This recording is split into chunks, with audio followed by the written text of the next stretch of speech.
Namo Bhagavate Vasudevaya.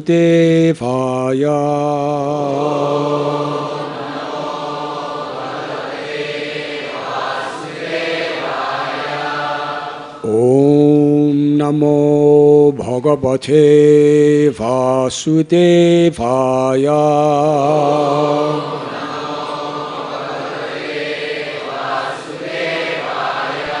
Om Namo Bhagavate Vasudevaya.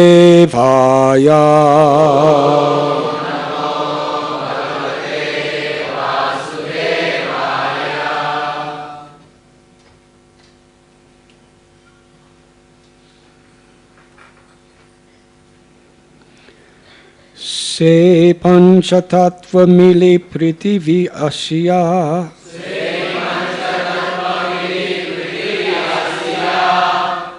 Purva prema bhandarera mudra udhagdiya.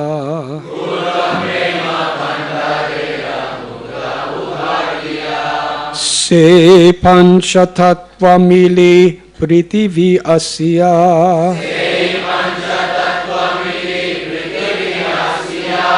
Purva prema bhandarera mudra ughadiya.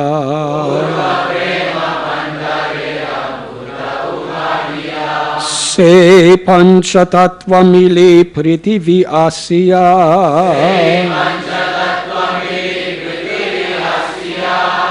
Purva prema bandane Purva prema bhandarera mudra ughadiya.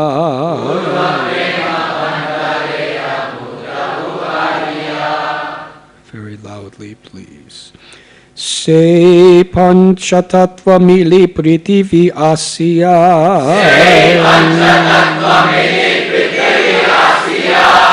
Purva prema bhandarera mudra ughadiya.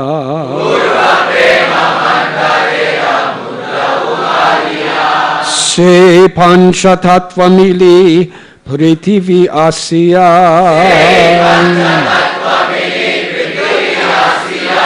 Purva prema bhandarera mudra ughadiya.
Five truths, mili, combined together, Prithvi, and this earth, Asya, descending, Purva, original, Prema, Bhandarera, the store of transcendental love. Mudra, seal. Ugadiya, opening. Panche mile lutte prema kori ashwadan, yata yata piye trishna bade anukshan. Panchamili, mixing together all these five. Lute, plunder, prem, love of Godhead, kori aswadana, taste, yatta yatta, as much as, piye, drink, trishna, thirst, badhe, increases, anukshana, again and again. The characteristics of Krishna are understood to be a storehouse of transcendental love. Although that storehouse of love certainly came with Krishna when he was present, it was sealed. But when Sri Chaitanya Mahaprabhu came with his associates of the Panchatattva, they broke the seal and plundered the storehouse to taste transcendental love of Krishna. The more they tasted it, the more their thirst grew for it. Purport by His Divine Grace, A.C. Bhaktivedanta Swami Prabhupada. Sri Chaitanya Mahaprabhu is called Mahabhadanyaya Avatar because although he is Sri Krishna himself, he is even more favorably disposed to the poor fallen souls than Lord Sri Krishna. When Lord Sri Krishna himself was personally present, he demanded that everyone surrender unto him and promised that he would give one all protection. But when Sri Chaitanya Mahaprabhu came to this earth with his associates, he simply distributed transcendental love of God without discrimination. Sri Rupa Goswami therefore could understand that Lord Chaitanya was none other than Sri Krishna himself, for no one but the Supreme Personality of Godhead can distribute confidential love of the Supreme Person.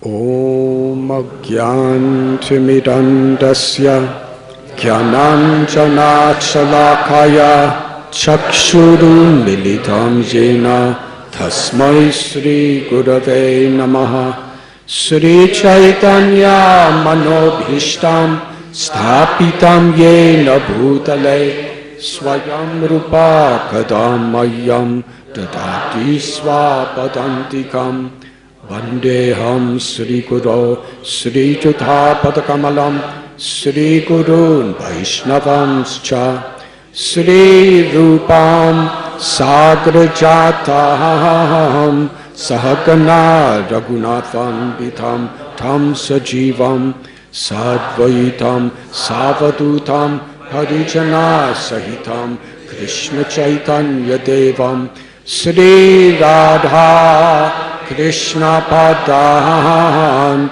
Sahagana Lalita Sri Vishakan Bidamscha He Krishna Karuna Sindhu Dina Bandhu Jagatpate Gopesha Gopika Kanta Radha Kanta Namostate Tapta Kanchana Gaurangi Radhe Vrindavaneshwari Vrishabhanu Sute Devi Pranamami Hari Priye Vansha Kalpatarubhyascha Kripa Sindhubhya Evacha Patitanam Pavanebhyo Vaishnavebhyo Namo Namaha Sri Krishna Chaitanya Prabhu Nityananda Sri Advaita Gadadhar Shivasadi Gaura Bhakta Brinda Hare Krishna Hare Krishna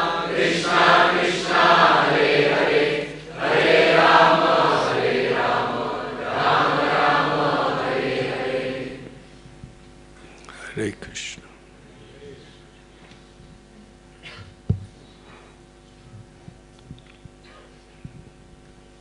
I'm very grateful to be with you again. Today we are celebrating Gaur Poornima.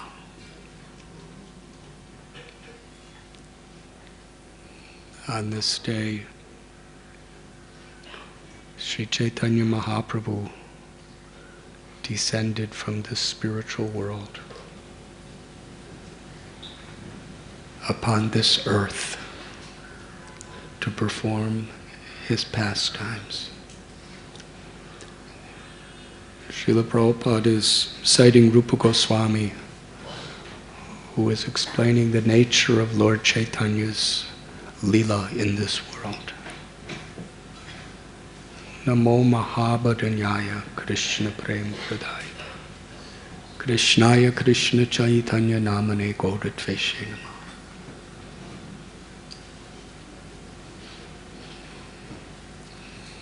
We have chanted this beautiful sloka, Hey Krishna Karuna Sindhu Dina Bandhu Jagatpate Gopesha Gopika Kanta Radha Kanta Namostate.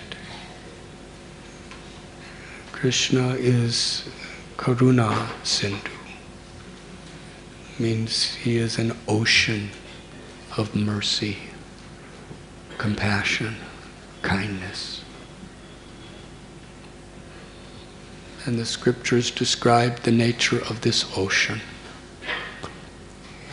It has no shores, it has no bottom. It is unlimited. And although it is unlimited, it is ever expanding. We cannot cross this ocean.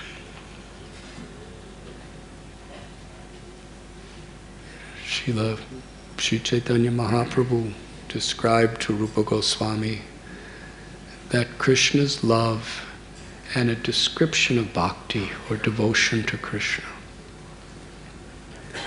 is a limitless ocean. But even a particle of a single drop from that ocean can totally flood the entire universe.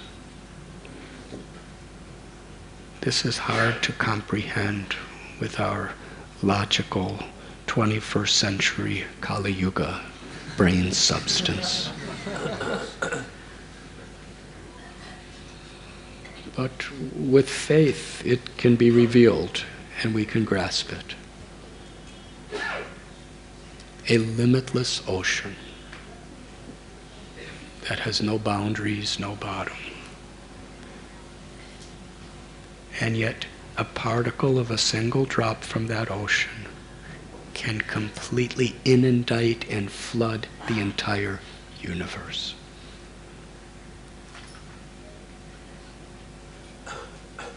That is Krishna, Karuna Sindhu. That is the nature of his love for us. And he reciprocates.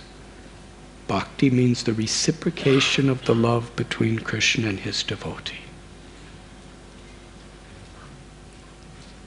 Bhakti doesn't mean just some abstract concept of devotion that helps us to become liberated. Therefore, Chaitanya Mahaprabhu begins his principles of bhakti by teaching Jivera Swarupoik Krishnara Nitya Das, that we are eternally servants of Krishna. Bhakti is to serve with love. And when we serve with love, love that is ahoitaki apratihata, unmotivated by selfish interests or any type of egoism, Love that is for the pleasure of Krishna. Samsiddhyad haritoshanam. If it is actually for the pleasure of Krishna, it will not be disturbed or interrupted by circumstances. Because that love is not reciprocated on the basis of material conditions or circumstances. It is the exchange of the will to please the beloved. And for one who tastes the sweetness of prema or love of God, or one who truly wants to experience that, then the circumstances in this world, Krishna says, patram pushpam palam toyam. If one even offers me a leaf, a flower, a little water, or a fruit, with devotion, I will accept it. Now, usually you need hands to make an offering. But actually, if your hands are cut off, it's not an impediment. Now, how do you offer a leaf without your hands? You're not supposed to do it with your feet. But even if they cut off your feet, well, maybe then I can offer on the top of my head. But even if they cut off your head, there's no impediment. You can say, well, I'll offer it with my heart. But even if they do a surgery and take out your heart, still there's no impediment. Because it's the soul's nature. When we have the will to please Krishna, and whatever we use, our heart and our brain and our head and our hands and our feet, Savai Mana Krishna Padara Vindayo, they are all meant simply for pleasing Krishna. This world is actually a fantastic, beautiful spiritual place if we see that whatever we're given are just items that can be used to facilitate beautiful offerings to Krishna. Then we see the spiritual nature of this universe.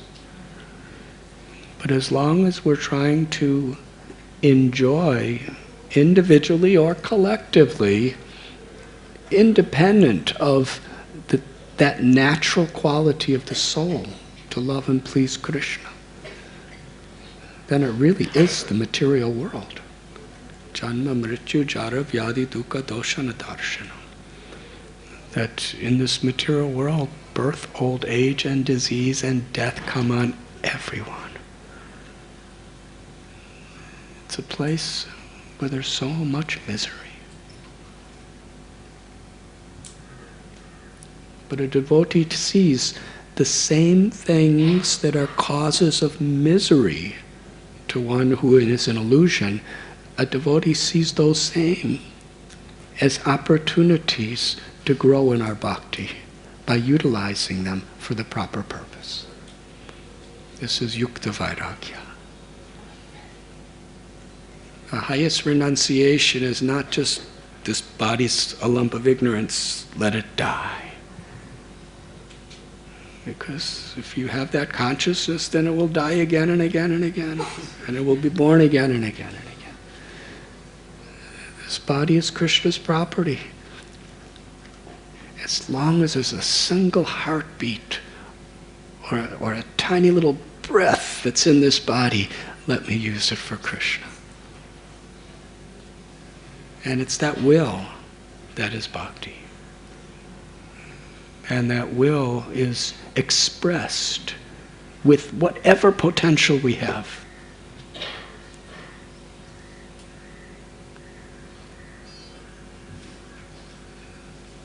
Krishna appeared in this world, and he is ocean of mercy, unlimited ocean of mercy. And he's also Dinabandhu. That means he's most kind and as a friend to those who are in the most lamentable condition. It's one of the favorite names of Krishna, Dinabandhu. Because we're all very fallen. And our only qualification to get out of our fallen condition is that Krishna is the friend of the fallen. But ye yata mam prapadyante tam stataiva bhajamyam.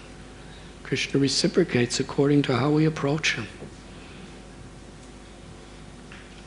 If we're in a fallen condition and we simply try to figure things out ourselves and make our own solutions, then whether through virtuous activities or unvirtuous activities, we perpetuate that condition. Daiviheshu gunamayi mama maya duratyaya. Mame vamya prapadyante mayam eta durantite.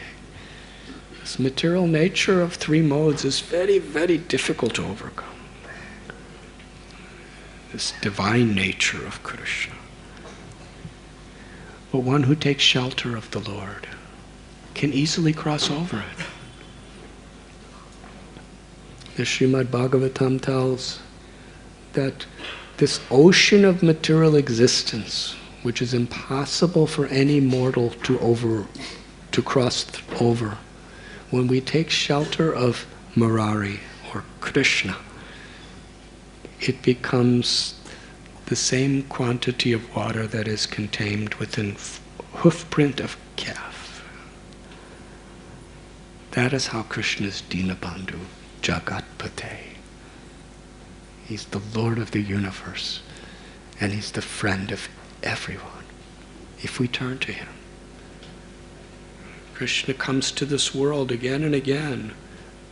Yada yada hi dharmasya glanirabhavati bharata. Just to remind us that he's our friend and he's within our heart and he's waiting for us. Just turn to me. Since time immemorial, you've been chasing after the mirages of this world that are giving you false promises for happiness and for peace. Just turn to me. I will uncover the illusion of Maya, and you will see your eternal existence and your love for me.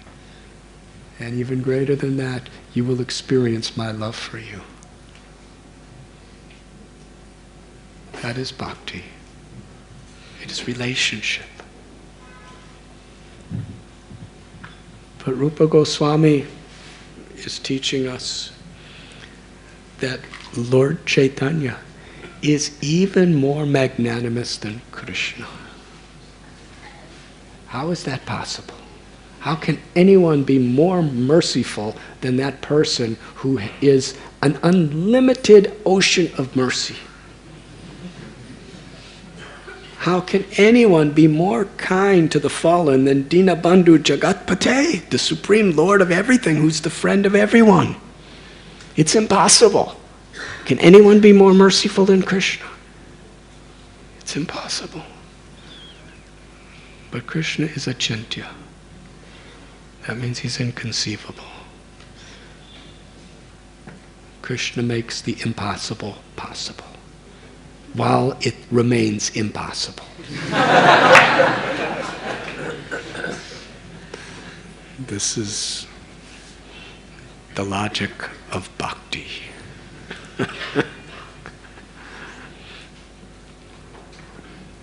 And this particular verse that we are reading from Sri Chaitanya Charitamrita is explaining how the all-merciful can be more merciful than the all-merciful, even though he's the same person, but he's appearing as different people.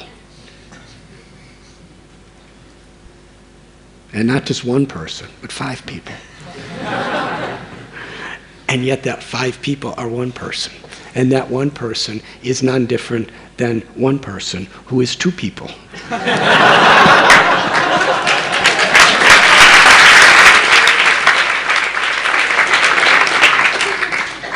and it's eternal. Whatever I just said, it's all eternal.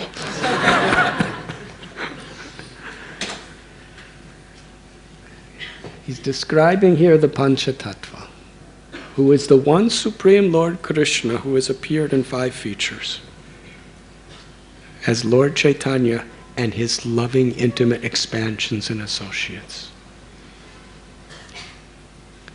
And he's described here that when Krishna appeared in this world, the characteristics of Krishna are understood to be a storehouse of transcendental love. Now again, in the eternal realm, a storehouse means no beginning, no end, no limitation to the supply. Now how big would you have to make a go-down for unlimited supplies that are ever expanding? That is the storehouse of love of God, that Krishna brought this storehouse with him when he came to this world. Although that storehouse of love certainly came with Krishna when he was present, it was sealed. Hare Krishna. And Srila Prabhupada in this purport explains, Krishna performed his pastimes in Vrindavan. And then later he went to Mathura and to Dwarka. And in the meanwhile he went to Kurukshetra and spoke Bhagavad Gita. Bhagavad Gita is the essence, the summary study of all the knowledge of all the Vedas, of all the scriptures, of all creation.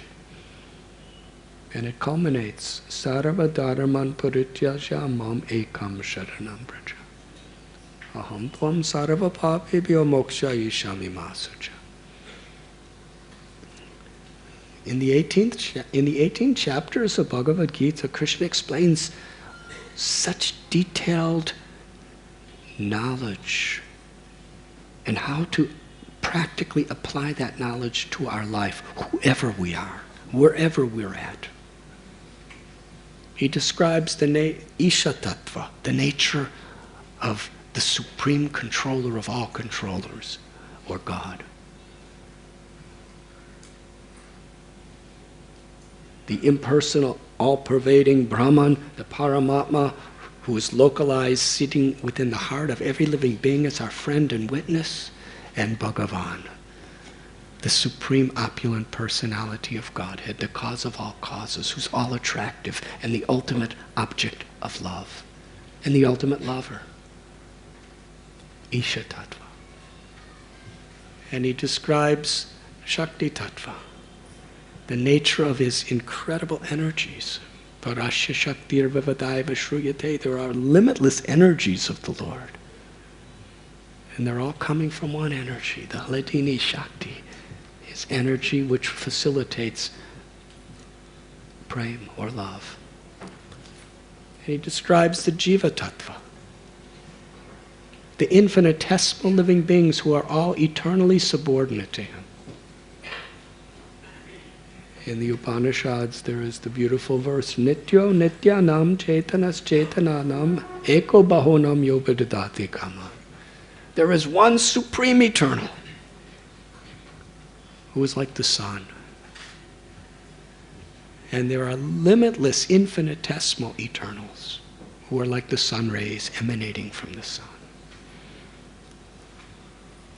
The jivas, the limitless eternals who we are eternally subordinate to the one supreme eternal.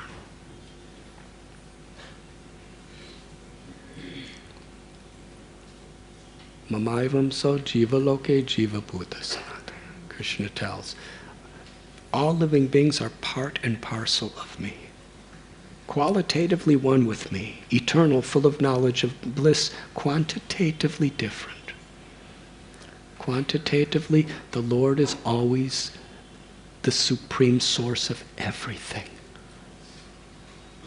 the complete whole, and we are forever his loving parts.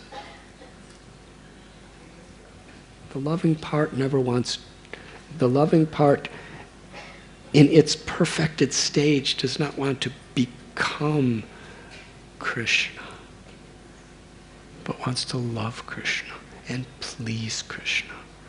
Krishna's opulences are so beautiful and so attractive. And he reveals those opulences just to attract our love.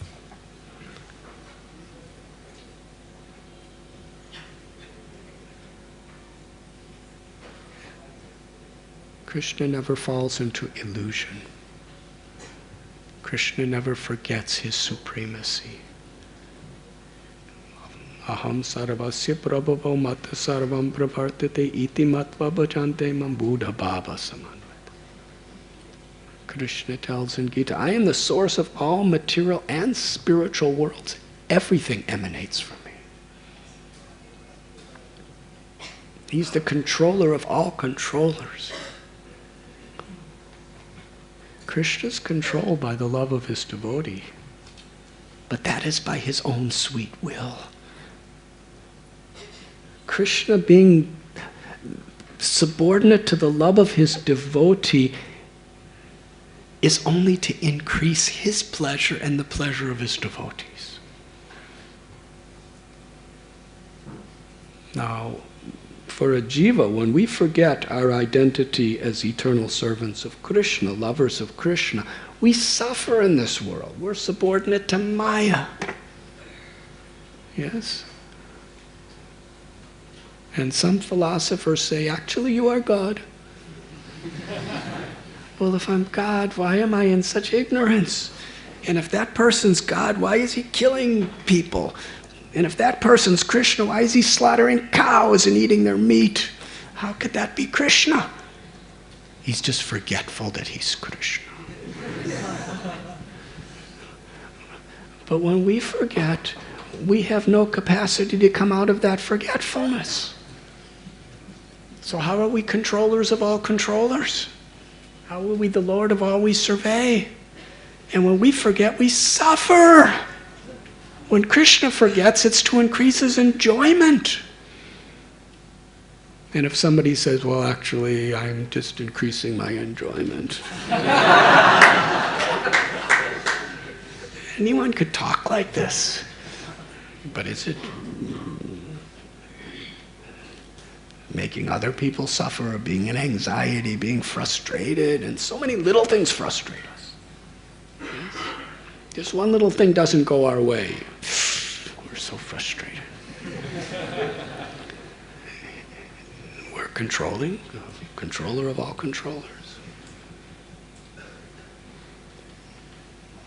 Material nature is very embarrassing. If you're humble, it's not embarrassing. Because if you're humble, I know I'm just Krishna saved me. But if we have this pride that I am God, then in the middle of your speech talking about how you're God, you have to leave to pass stool. So what is that? We never see, Krishna didn't do that in battlefield of Kurukshetra.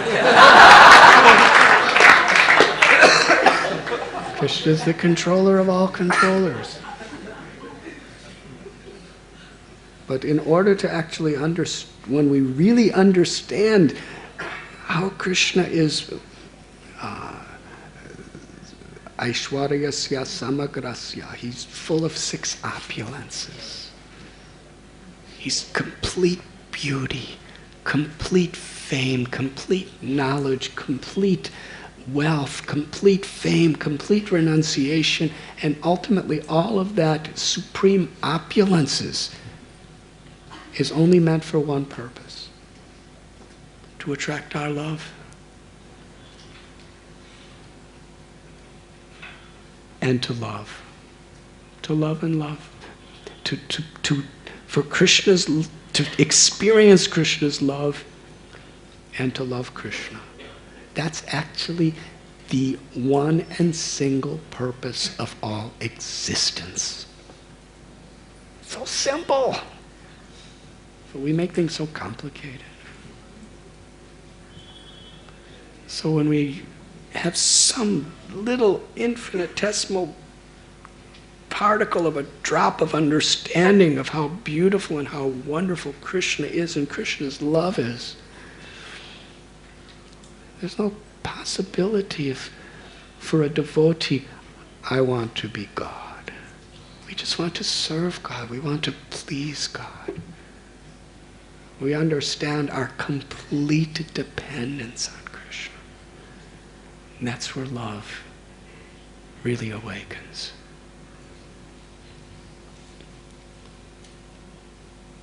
It is described in Chaitanya Charitamrita that Krishna appears within this universe of ours once in a day of Brahma, in his original transcendental form. There are 4 yugas. In each of these yugas, the Lord appears as a yuga avatar. Yada yada hi dharmasya glanir bhavati bharata abhyutanam dharmasya tadatmanam srijamya. And when the Lord appears, comes to establish true religion. And according to time, place, and circumstance, the Lord establishes the true religion that's accessible and practical to the people of that time. In Satya Yuga, the primary practice of religion is dhyan, meditation. Meditation on the form and the glorious qualities of the Lord. In Treta Yuga, it's performing of yajna, sacrifice. In Dwarpa Yuga, it is, according to the Narada Pancharatra, to perform the worship of the Lord in the temple, puja. And in Kali Yuga, it is kirtan, the chanting of the holy names. So this is all the different 4 yugas. The Lord comes specifically to teach these principles.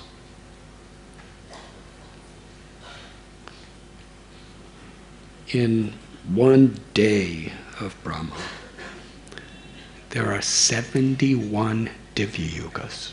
A Divya Yuga is the 4 yugas, one full cycle. It's a long time. 71 Divya Yugas in one Manu.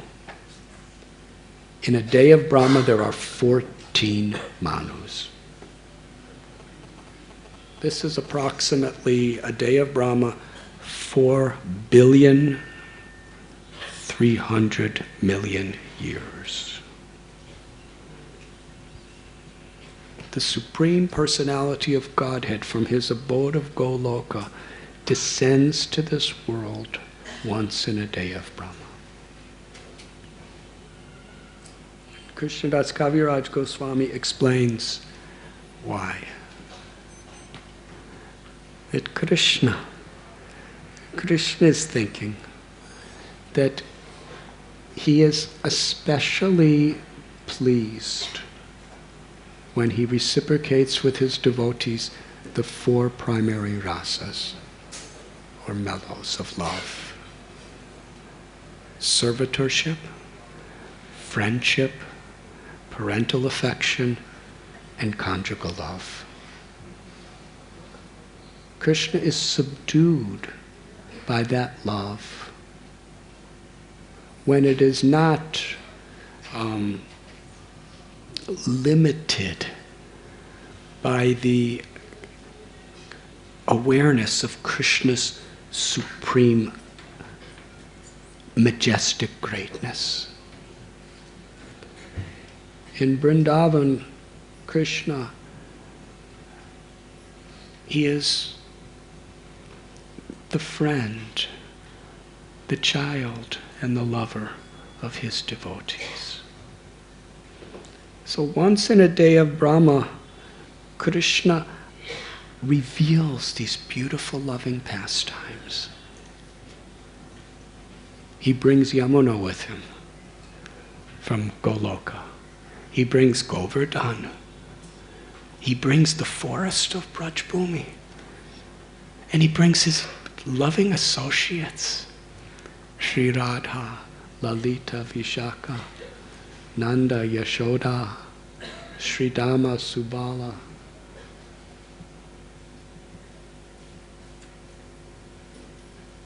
And we read in Srimad Bhagavatam some of the beautiful pastimes of Krishna. So Krishna reveals these pastimes just to attract our hearts.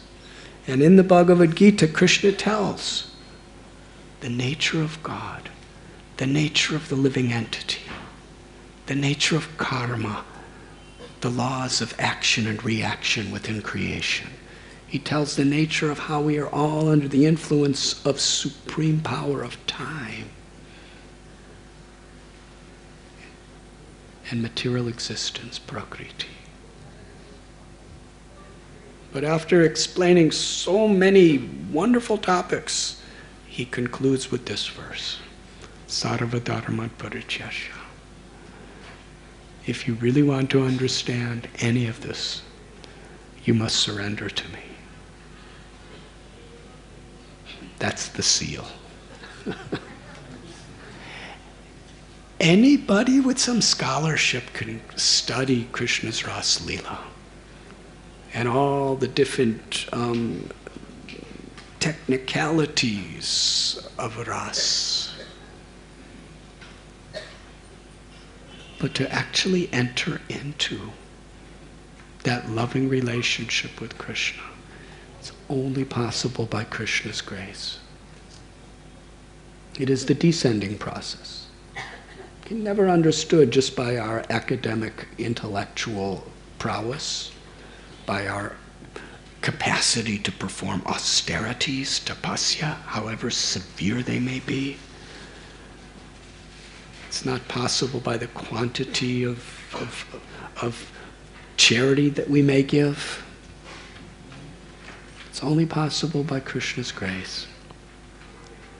And Krishna reveals his grace according to our surrender. And what is surrender? That's the deepest subject, Sharanagati. It means on the path of bhakti to actually give up our ego to please Krishna. It's the deepest subject. So Krishna performs his beautiful Ras Leela, and he performs his Gopa Leela with his cows and his cowherd boyfriends. He performs his Damodar Leela with Sri Yashoda Mai. But to actually understand in truth and enter into these pastimes, to realize them, there's a seal. And only Krishna can open that seal by his grace. But Sri Chaitanya Mahaprabhu, who is Krishna himself, he comes again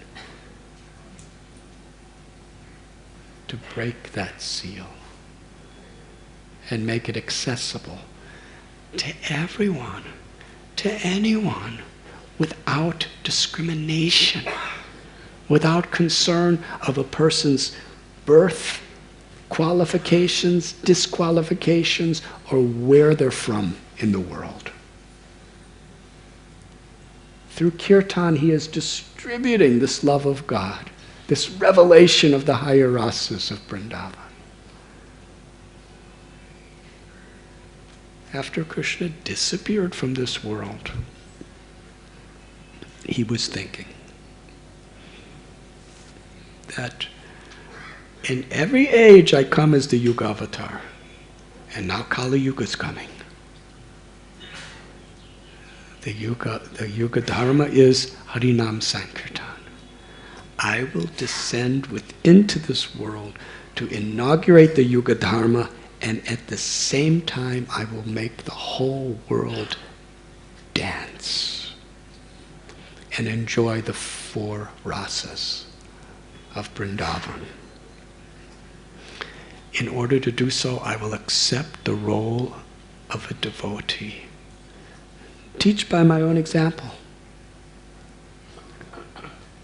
In the Gita it is said, Yada yada hi dharmasya glanir bhavati bharat abhyutanam dharmasya tadatmanam srijanya paritranaya sadhunam vinashaya chaduskritam dharmasam stapanaradaya sambhavami shuke shuke. That the Lord appears again and again and again whenever there's a rise of irreligion and a decline in irreligion. He comes to establish true religion, to protect his devotees, to annihilate the ignorance of miscreants. And Krishna also tells, Yad yadacharati strestas tattad evitarojana. What great people do, common people follow. So Krishna was thinking, I myself will come in the form of my own devotee to set the example, to teach them how to love Krishna. Who knows better how to please Krishna than Krishna? Who knows better how to love Krishna than Krishna? And the absolute truth is one, but is forever in two forms. Radha Gopinath. Radha is the supreme lover. Who knows better how to love Krishna than Krishna? Radha. Who's Krishna? And who knows better how to please Krishna than Krishna? Radha. Who is Krishna? But is eternally Radha. Radha Krishna Pranaya Vikritir Ladini Shakti Rashman. The absolute truth is one, but is eternally in this. So Lord Krishna appears with the love and the complexion of Sri Radha. The supreme devotee comes to show us, by example, how to be a devotee.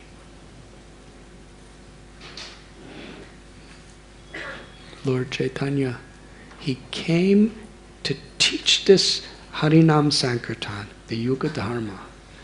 But he did it in a special way. Because generally, it's the plenary expansions and incarnations of Krishna that comes as the Leela avatars and the Yuga avatars. But Krishna was thinking that only I myself personally can bestow the loving, intimate relationships that have exclusively enjoyed by the residents of Vrindavan.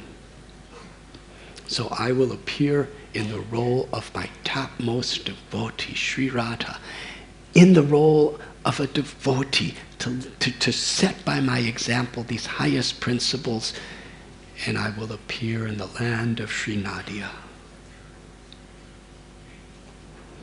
Gargamuni in Srimad Bhagavatam, during the name-giving ceremony of Lord Krishna, he told Nanda Maharaj that this son of yours appears in the different yugas with different colors. He has appeared in a white complexion in Satya Yuga, red complexion in Treta Yuga. He appears in a yellow complexion in Kali Yuga, and now he's appearing in this very dark bluish complexion. Essentially, that's what he was saying. Krishna Varnam Tvisa Krishnam Sango Pangasa Parshanam Yagyai Sankirtanapayai Yajantihi Sumedasa.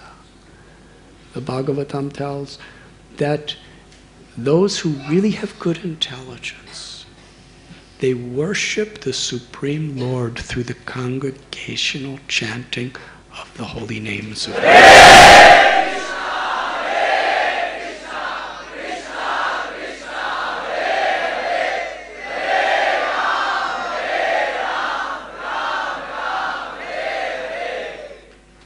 In this age of Kali, Krishna is worshipped through the congregational chanting, and the Lord appears, not in a blackish complexion, although he's Krishna himself.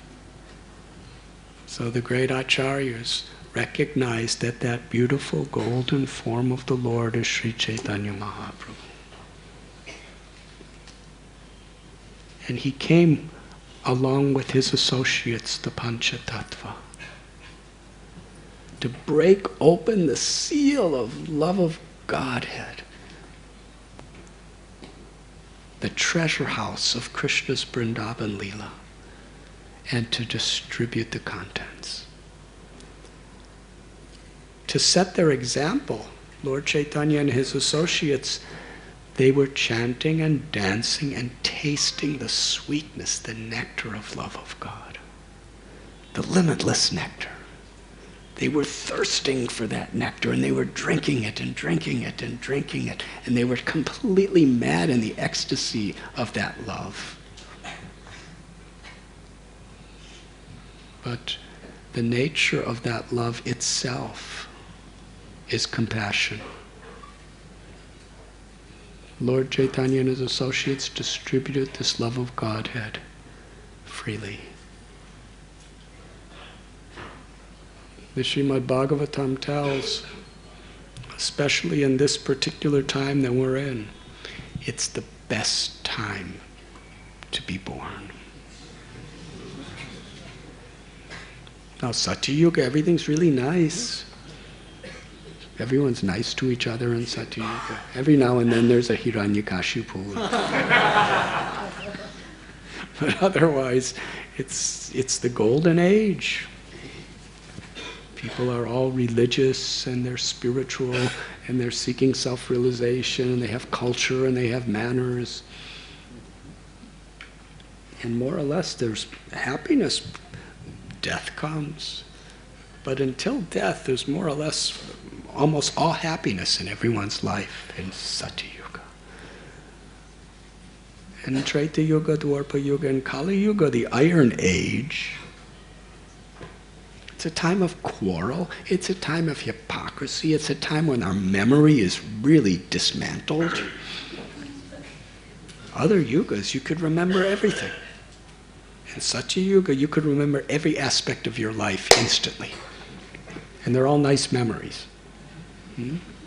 Kali Yuga, it's Krishna's mercy we forget.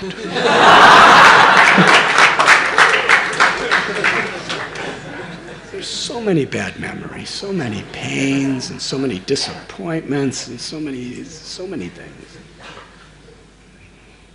And our duration of our life is so short and so subjected to diseases and anxieties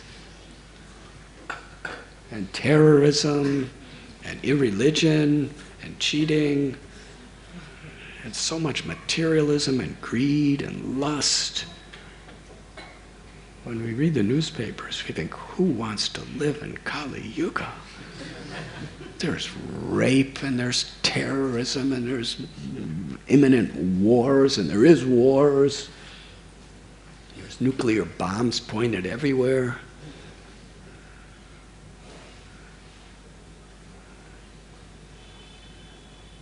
It's very difficult. But the sages, they worship Kali Yuga. Why? Because in this age, the Lord comes as the Yuga avatar, Sri Chaitanya Mahaprabhu, and gives the highest thing. And all we have to do is really just accept it and follow what he's asking us to do. And he's willing to give us that in that storehouse of the love of God of the residents of Vrindavan. And Panchatattva taught us by their example. And what was their example? Whenever they came together, they would just discuss Krishna. And whatever they were doing, it was always intimately connected with the chanting of Krishna's names. And their greatest form of relationships with Krishna and with each other was Harinam Sankirtan. The Panchatattva were chanting all night in the house of Srivas. And they were practically chanting and dancing most of the day.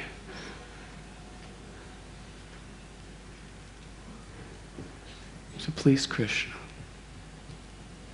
Gopi Bharatur Padakamaliyora Dasa Dasa Dasa Anudas.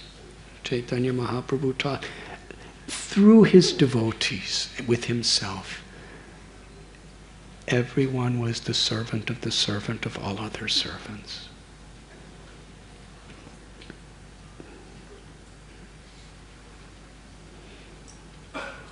The internal reasons for Lord Chaitanya's coming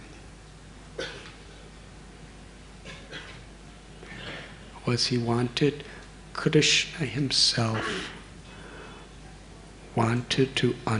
he desired to understand the glories of Radha's love. Because though Krishna is Rasa Bihari, he is the supreme enjoyer of all rasas. The type of transformations that he would see in the heart of Sri Radha and her love was something that he wanted to taste himself. And Krishna wanted to understand the wonderful qualities in himself that she alone could relish through her love. The Chaitanya Charitamrita describes Krishna's thinking, that his love is ever expanding and endless. And his qualities, his attractive features are limitless. And Sri Radha's love is like a mirror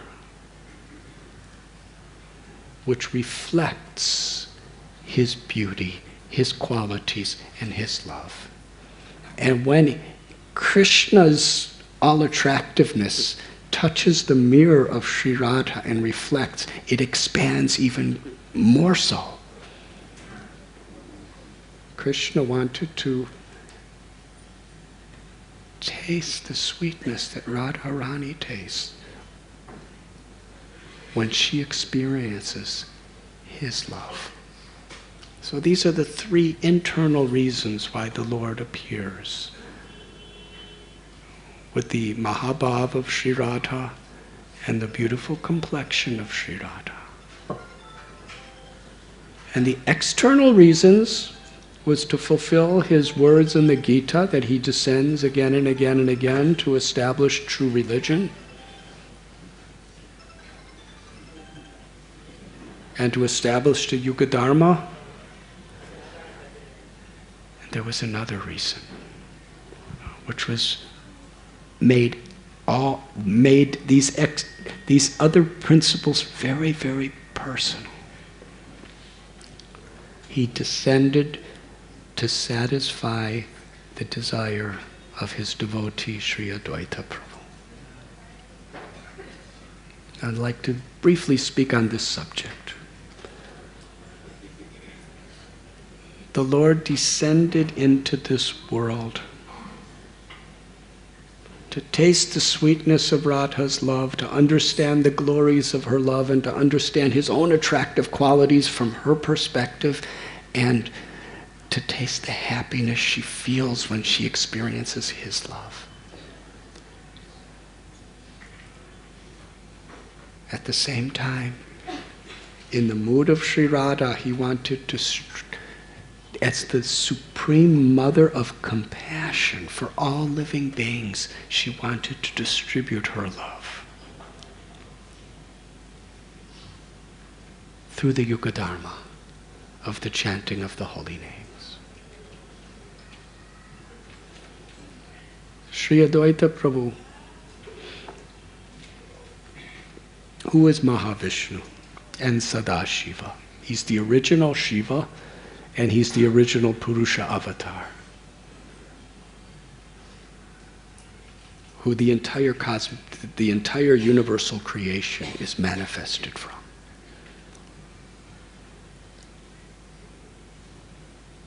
He was living in Sri Navadvip Dham, in Shantipura Navadvip, on the banks of the river Ganga. And he was seeing the condition of people, both virtuous and sinful. How they were all in the clutches of illusion. forgetful of their true spiritual identity. The nature of consciousness is we evaluate things according to our particular experience.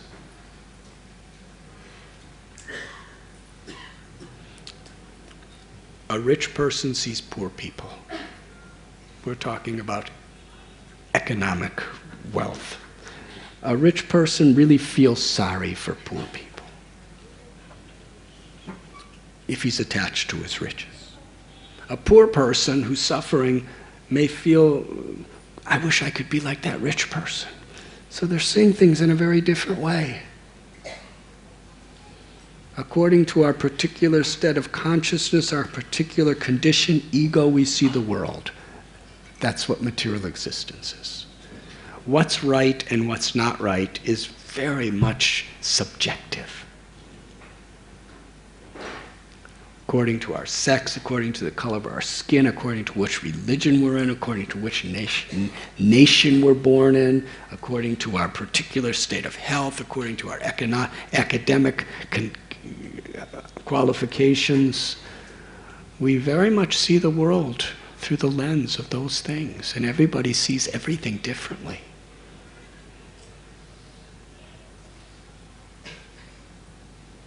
Some grihastas look at brahmacharis and see those poor fools sleeping on the floor. They have degrees in IIT and they're sleeping on the floor and eating khichdi. What nonsense.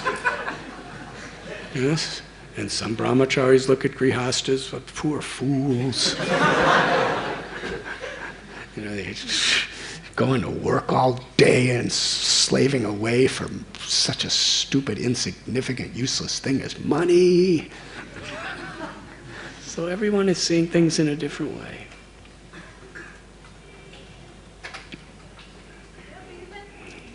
Americans, they come to India and they see millions of people watching cricket games. They're thinking, what, these people are wasting their time with cricket, which is useless. They don't understand what is cricket. I will confess, I've been in India for 45 years and I still can't figure out what cricket is.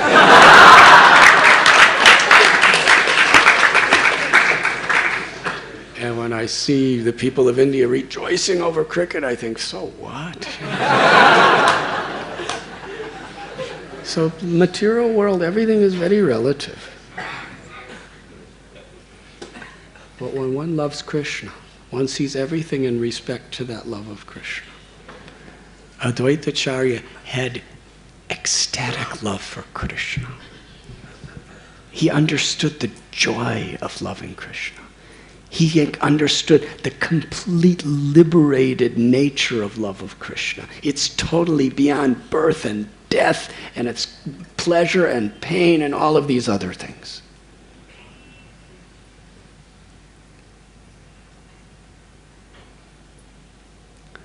There's two ways of explaining happiness. Sukha and ananda. Now generally, sukha is inseparable from dukkha. Griheta ko baneta ko boleta ko sukhe dukkhe bulona ko vadane harinam korore. This is Lord Chaitanya's message.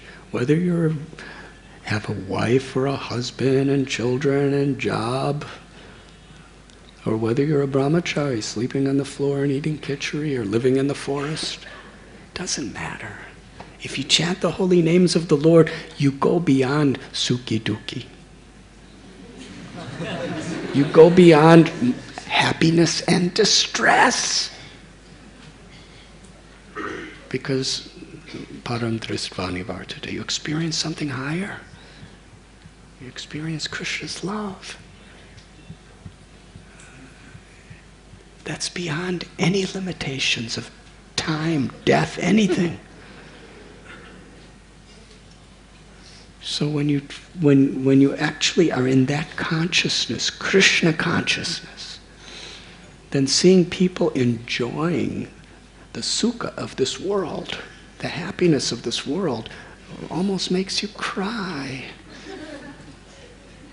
Why? Not because you're jealous of them. Because you know that sukha is so limited. It's so circumstantial.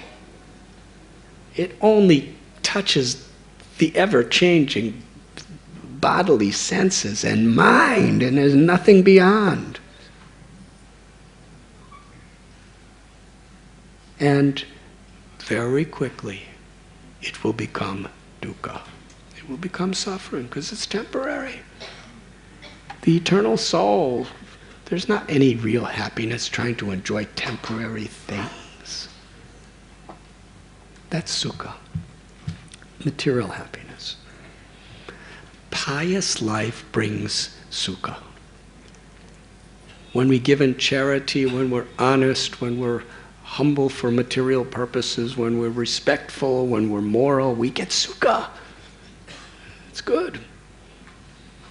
We get happiness in return. That's the way the laws of karma are. And when we engage, when we lie, or when we cheat, or when we're arrogant, dukkha, suffering. It's all within the three modes of nature.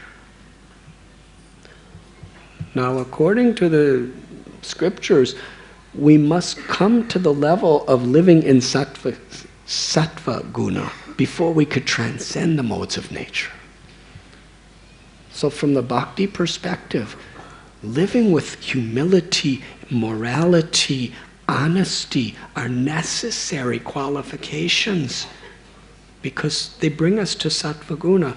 But on that sattva guna, we simultaneously are offering everything for the service of Krishna, understanding we're the eternal servants of Krishna, and with whatever we do, we understand the connection we have through the chanting of the holy names.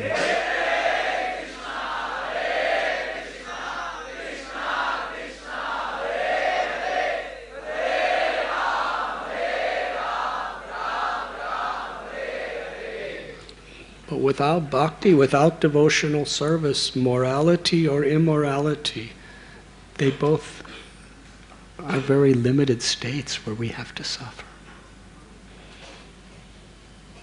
So when we actually become self-realized, when we actually taste even a little tiny drop of devotion, real devotion to Krishna, there's nothing to be envious about in this world, and there's nothing to be arrogant about. Because it's all based on the false ego. It's all symptoms of forgetfulness of Krishna. In such a state, when we actually understand Krishna consciousness, there's no more envy, there's no more arrogance, there's joy. Sri Advaita was the greatest of the Vaishnavas. He was constantly immersed in Krishna and constantly immersed in the joy of kirtan and japa. And he understood in this age of Kali, this is the most powerful, accessible means for people to attain Krishna's love. So he was feeling such deep compassion for the conditioned souls. Paradukkha dukhi. He was feeling our suffering. He was seeing not only the time at the place of Navadvip 500 years ago, he was seeing into the future. He was seeing 2015 in Mumbai, and every other year and every other place, and every other heart of every other living being, because he's Mahavishnu. Do you know why we exist? Because he glanced. Materially, we exist because we're eternal souls. But material, the cosmic manifestation, he exhaled, and the entire universes manifested from his breath. And within the cloud of the Mahatattva, with a single moment of a glance, he impregnated the cosmic manifestation with all the living beings who were meant to take birth.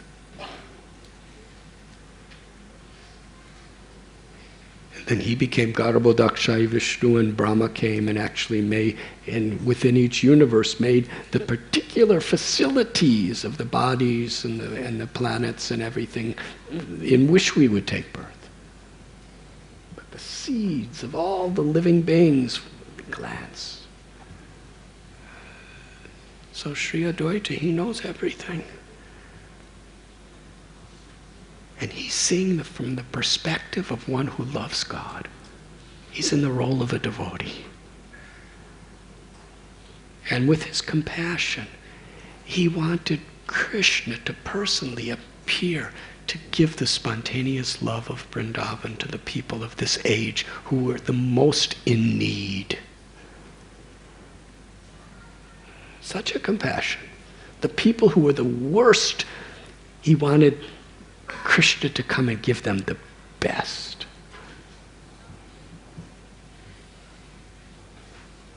So it is described that Sri Advaita, in his prayers, he remembered a verse from the Gautamiya Tantra, which describes if someone offers a tulsi leaf and water with love and devotion to the Lord will fulfill that person's desires. So he had such faith in that verse. He spent practically his life from then on offering Lord Krishna the water of the Ganges and tulsi leaves and manjaris. And while he was making the offerings, he was loudly crying in compassion for all of us. Krishna, come. Give them your mercy. At around that same time, Haridas Thakur had come to the Shantipur area where Advaitacharya was living. We read in Chaitanya Charitamrita how Haridas Thakur, one of the reasons he was moving from place to place is he was always being abused. He was always being discriminated against. He was born from an untouchable family by social caste standards. And yet he was such a great devotee of Krishna. In Benapole, he was just living in a forest, chanting. But because he was such an attractive, compassionate person, so many people were accepting him like their guru. And Ramchandra Khan was so envious of him, he couldn't tolerate it. Ramchandra Khan was a very, very wealthy person from a very high caste. He was very learned. He was very proud of his spiritual merits. And he couldn't, this untouchable is more popular than me. People are going to him for self-realization. He must be destroyed. So he sent a prostitute to come in the middle of the night to violate the chastity of Haridas. He was determined. But the prostitute became a great devotee and accepted Haridas as her guru and shaved her head and just put on a white gown. And Haridas said, you stay here in my little kutir and worship Tulsi and chant 300,000 names a day and I'll go. And he left. He went to Chandpur. And there he was insulted by a Brahmin named Chakravarti. He was insulting him so terribly. So then he went to Fuliagram and Shantipur. And he met Advaitacharya. This is really important to understand because Sri Chaitanya Mahaprabhu taught by his example and the example of his devotees. Sri Advaita Prabhu was performing his puja of Ganga Jal and Tulsi offerings. When Haridas Thakur came, Advaitacharya immediately welcomed him, and they became the most intimate, loving friends and associates. Haridas Thakur, in the same spirit as Sri Advaita Prabhu, was calling for Lord Krishna to descend to show his mercy to this world. And his worship was the constant chanting of the holy names.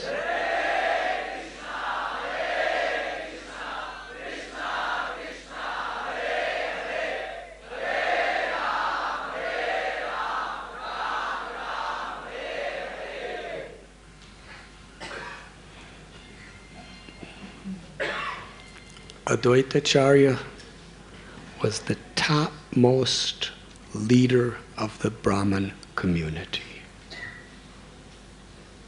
Haridas Thakur, by caste, was an untouchable. He was considered by many to be a malecha and a yavan.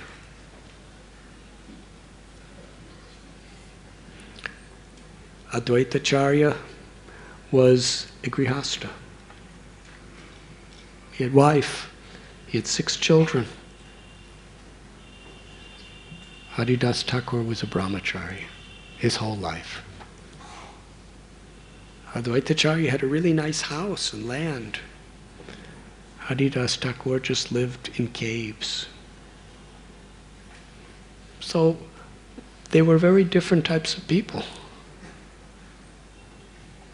But why did Lord Chaitanya come? Very much on the basis of teaching us the unity when Krishna is in the middle of our lives. When he's in the center of our lives and we build our relationships according to that, then the variegatedness of our relationships, unity and diversity, they're so pleasing to Krishna. There's a famous verse that Lord Vishnu spoke to the Prachetas. There were 10 brothers.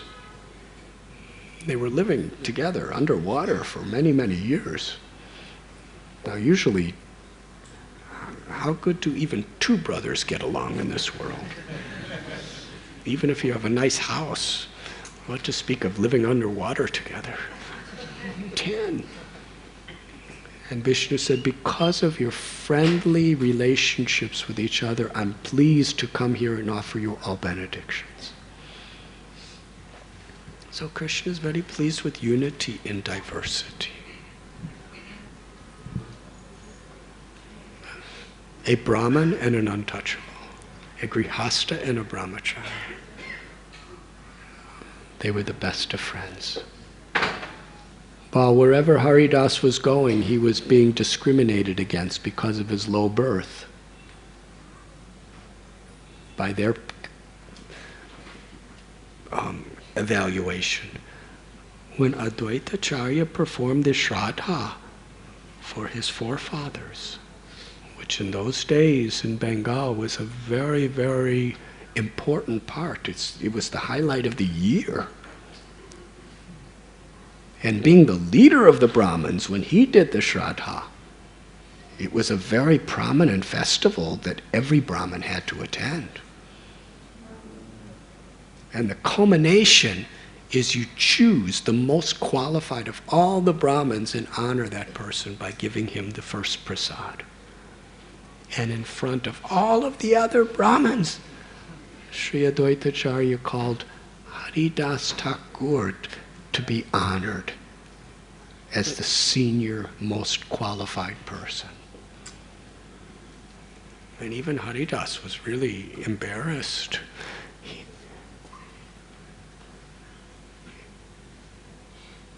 And Advaita said, by feeding you, I am feeding tens and millions of Brahmins. Because he loved Krishna.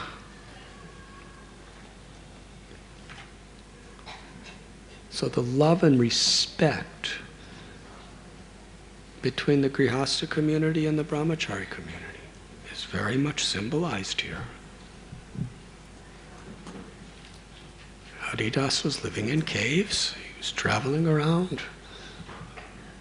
Advaita had such a nice house in Navadvip, nice house in Shantipur. He had an ancestral home in Navagram in Bangladesh area. It's not that there was any enmity. There was no ego. They saw one thing. Haridas Thakur saw in Advaita the loving desire to please Krishna. And Advaita saw in Haridas the loving desire to please Krishna. Together, they were instruments of compassion for the whole world. Haridas Thakur wasn't chanting all day for himself, and Advaita wasn't doing puja all day for himself. They shared the mission of the Lord. They shared this compassion for the suffering of humanity and all beings. And in this way, they would come together every day. Advaita would invite Haridas for prasad. And they not only took prasad together, but they discussed Krishna consciousness together. They discussed their need to bring the Lord to the world together. And they chanted and danced together.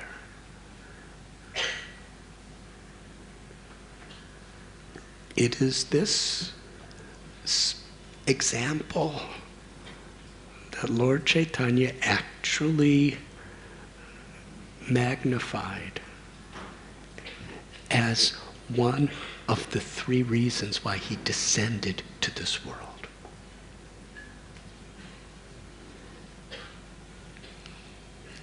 Sri Chaitanya Mahaprabhu wanted to teach this principle of unity and diversity in the relationships of those who are actually his devotees.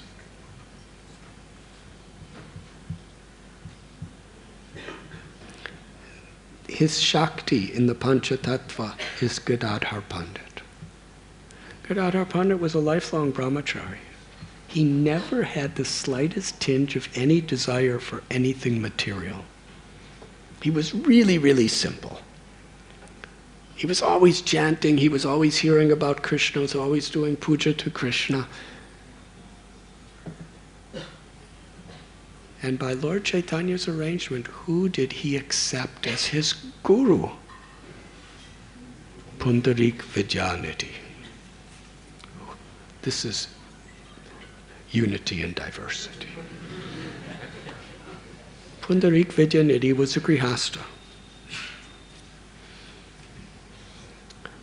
Gadadhar Pandit was a brahmachari. Gadadhar Pandit lived in the little simple kutir. Pundarik Vidyanidhi lived in a big, beautiful home. Gadadhar Pandit just wore simple Vaishnava sadhu clothes.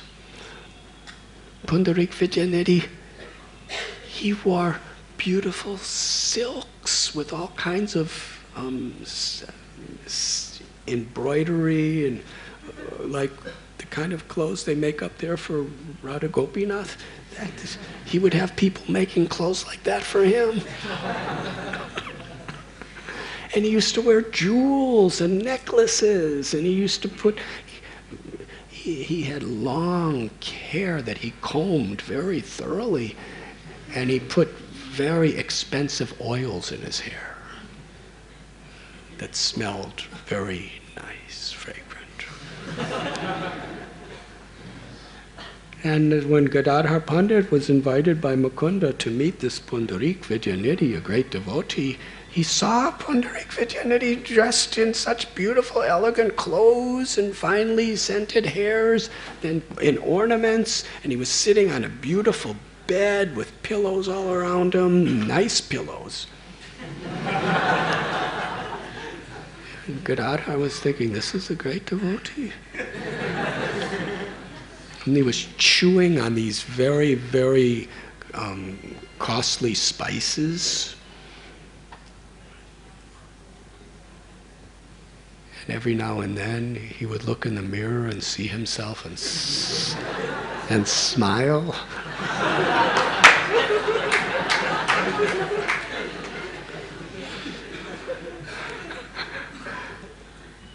And he had servants on either side fanning him with chamaras. So Gadadhar didn't say anything, but he was thinking in his mind, I thought I was being brought to meet a great Vaishnava. Because from a brahmachari's perspective, they don't see like that. But Mukunda understood his mind and chanted a beautiful verse from Srimad Bhagavatam describing Krishna. Uddhava is offering this prayer of love.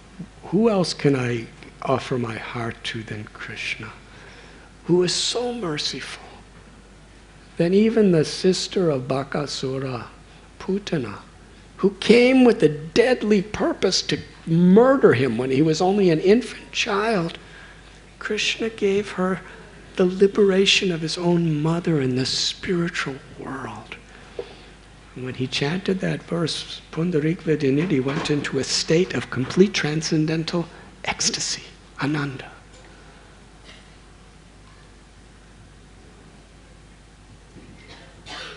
And when Gadadhar saw that, he understood. He really loves Krishna. And then all the apparently relative differences between them were finished. And Gadadhar sent to Lord Chaitanya. He said, I want to accept Pundarik Vidyanidhi as my guru. What is your feeling? And Lord Chaitanya said, yes, he is my father. There is no one so great as Pundarik Vidyanidhi. And Gadadhar took initiation from him.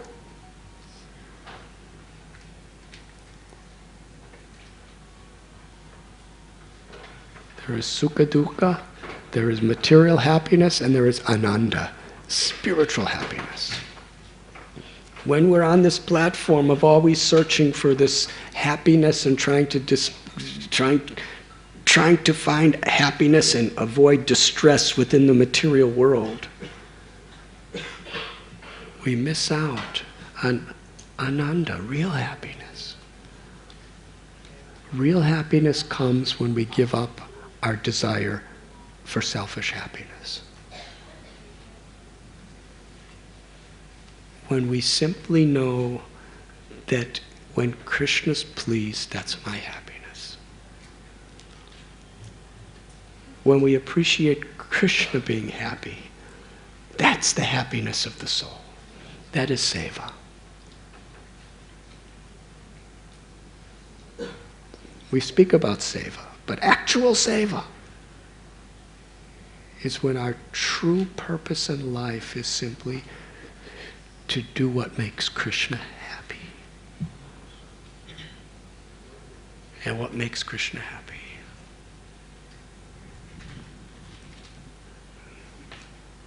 Krishna tells, to serve and please my devotees is a greater happiness than pleasing me. And that is the principle. Despite the differences, Pundarik Vidyanidhi loved Gadadhar and Gadadhar loved Pundarik Vidyanidhi. Haridas Thakur loved Advaita and Advaita loved Haridas. They were so different. But it was the relationship between Pundarik Vidyanidhi, between Advaitacharya and Haridas Thakur that was so much the reason why Sri Chaitanya Mahaprabhu descended to this world.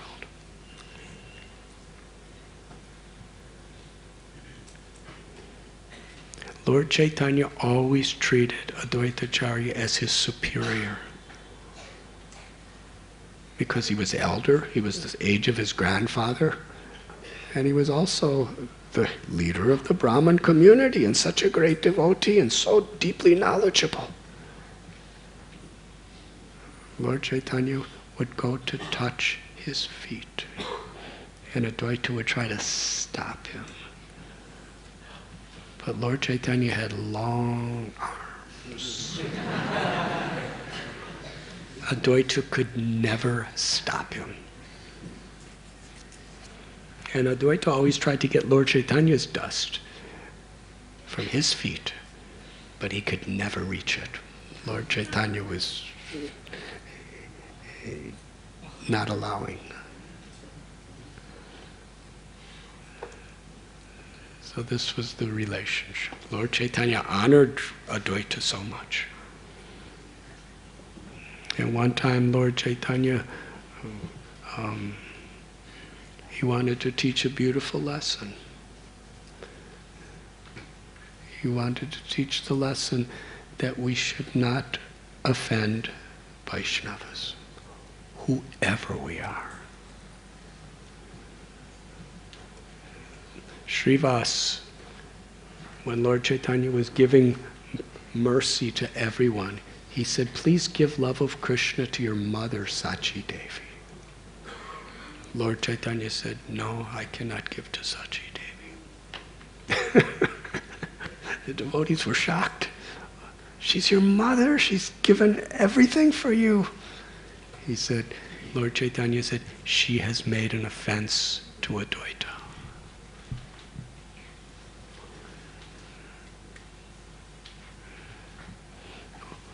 What was that offense? It wasn't even an offense. But Lord Chaitanya wanted to teach a lesson through his devotees.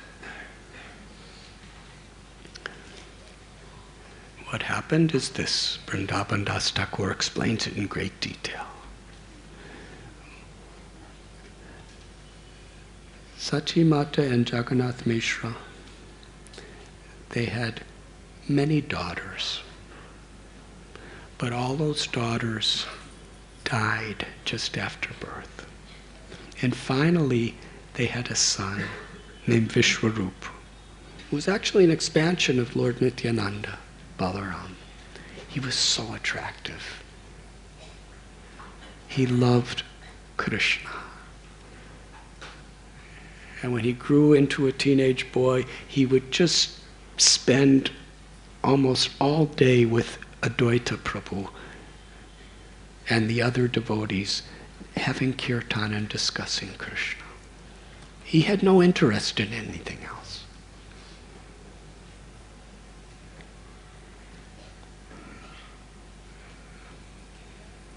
There's a beautiful story how once Sachi Mata told little Nimai, who was born after Vishwarup, go to Advaita's house and bring Vishwarup for prasad. So little Nimai ran over to the house of Advaita in Navadvip and said to Vishwarup that mother is calling, prasad is ready, and then he pulled Vishwarup by the dhoti. When little Nimai came, he was just a small boy covered with dust from playing. Advaita and the other Vaishnavas, they were discussing Krishna. But when they saw him, they didn't know he was Krishna. But their love for Krishna awakened more than any, in such a way that it was inconceivable to them. They were so attracted by the beauty of little Nimai. They just looked at him. They couldn't even talk about Krishna anymore. And then Nimai took Vishwarup away. And Advaita and the devotees were wondering, who is this boy? How is he attracting our hearts like this? So Vishwarup, he would go home for prasad, And whenever he was at home, he would just be in the temple worshipping Krishna. And when he wasn't at home, he was at Advaita's house. So his parents decided he should be married. It's the right time. And they were just making arrangements. When he heard about that, in the middle of the night, without saying anything to anyone, he left home. And really soon after that, the news came, he became a sannyasi. Little Vishwarup, a teenage boy, became a sannyasi. His name became Shankararanya. And he never came home again. He traveled throughout India, ultimately to Pandharpur. So it was very, very great separation in the hearts of Jagannath Mishra and Sachi Devi. Their eldest son has left, and they loved him so dearly. The only reason they lived is Nimai would tell them that I'm here. I will be with you. They lived only for him. But then Jagannath Mishra had a dream. He had a dream where Nimai was a sannyasi. And Advaita and all the devotees were chanting and dancing all around him and worshiping him. And he was crying when he got up. He was really while he was sleeping, he was, no, Nimai. And Sachimata said, what happened? And he told this dream. He said, I think Nimai's going to leave us also and take sannyas. And Sachi Devi said, no, he will not take sannyas. He's so attached to his studies and he loves us so much. But after that dream, Jagannath Mishra left his body. Just with the imminent thought that Nimai would leave. So Sachimata was now a widow, and she only lived for Nimai.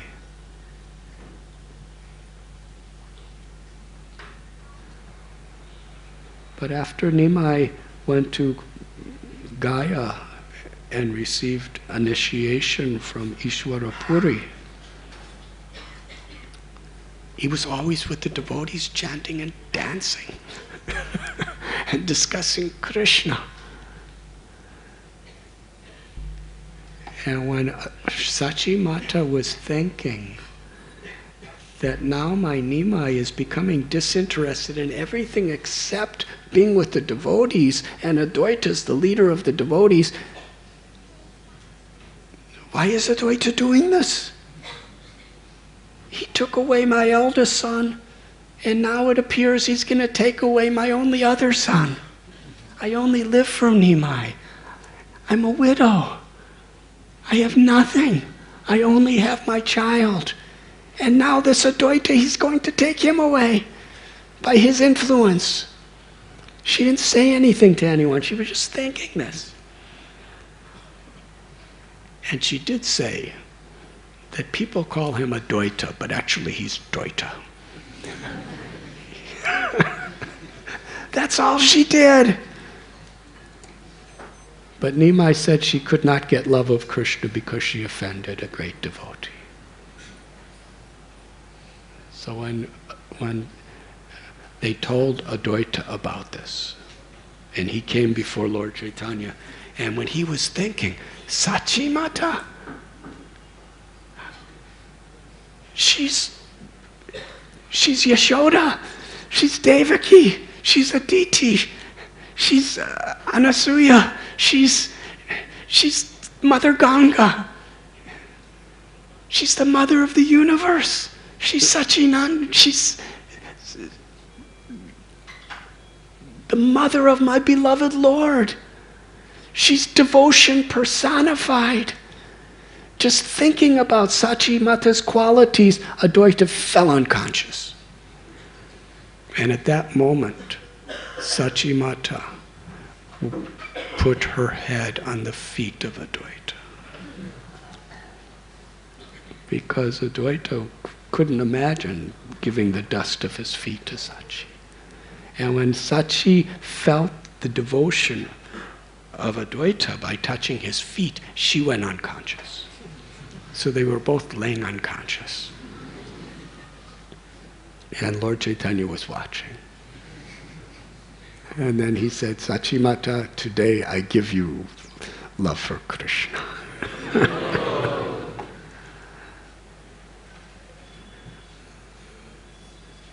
So the great acharyas explained that the purpose of this pastime was Lord Chaitanya wanted to show how his devotees are so dear to him, how devotees are so loved by him, that even if his own mother, who's the very mother of all bhakti, offends a devotee, he will not give his complete mercy.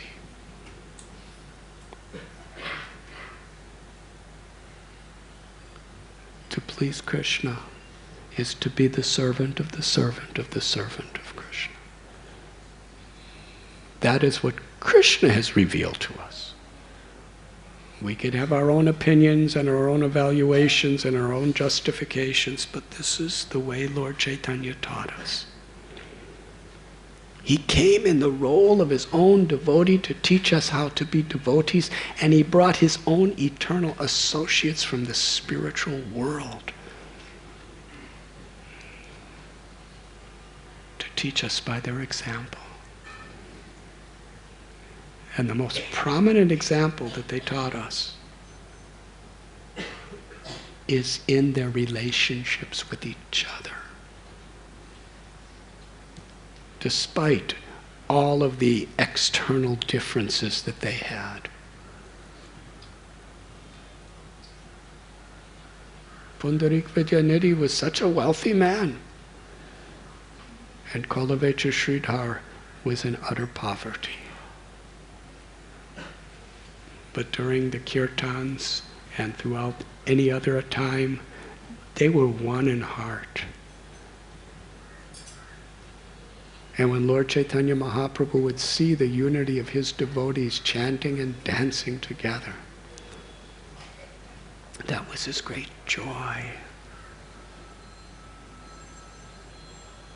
Incredible how the Lord and his associates took such humble positions in this avatar. Rupa Goswami tells. Most magnanimous. Nityananda Prabhu, another member of Panchatattva, who broke open the storehouse of love of Godhead, tasted and distributed it. He's Balaram. And we read in Srimad Bhagavatam the prowess of Balaram. Garga Muni gave him this name when he was just an infant boy because he would take such pleasure in displaying his strength, his spiritual strength. In Hastinapur, all the greatest, most powerful generals and soldiers of the Kuru dynasty, when they got a little proud and made an aparad to Krishna, Balaram took his plow and one strike to the ground.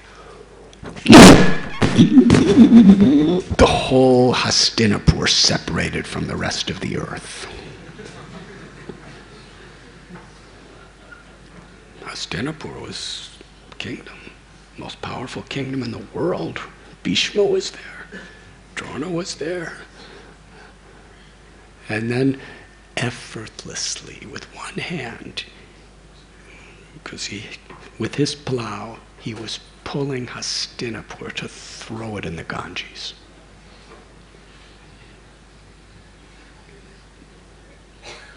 Did they get on their chariots to attack Balaram? They got off their chariots.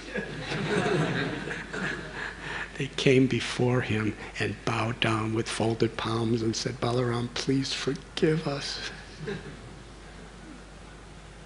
That's the power of Balaram. Romaharshan Sutta, just to teach the world a good lesson, that even if you're very learned, even if you have the best guru, even if you're honored and worshipped by other sages, if you're arrogant and you don't offer respects to others, you're not qualified.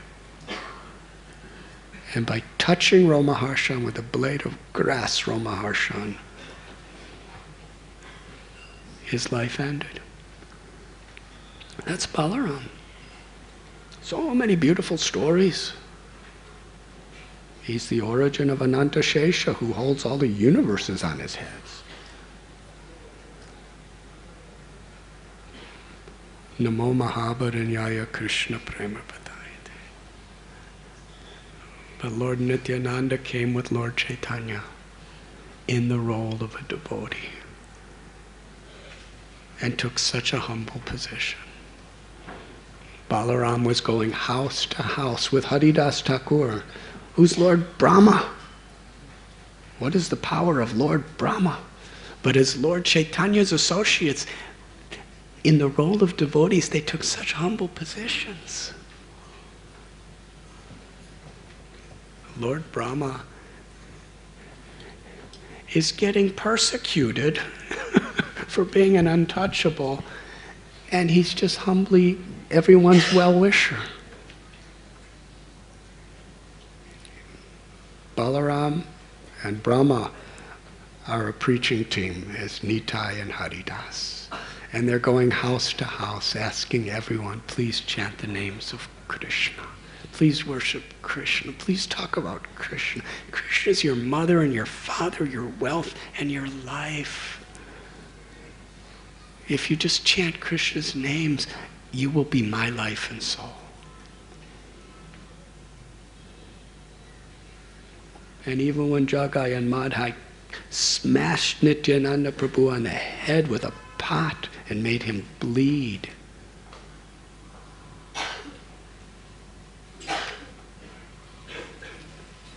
as Balaram, he could have reacted. But he just stood there bleeding and begged them, please take the name of Krishna, I forgive you. And ultimately they became Paramhamsa, Mahabhagavat devotees, Jagai and Madhai, by the mercy of Nityananda Prabhu. When the simple townspeople of Navadvip came to Lord Chaitanya with gifts, he gave them a simple message. He said, just chant this Hare Krishna Mahamantra.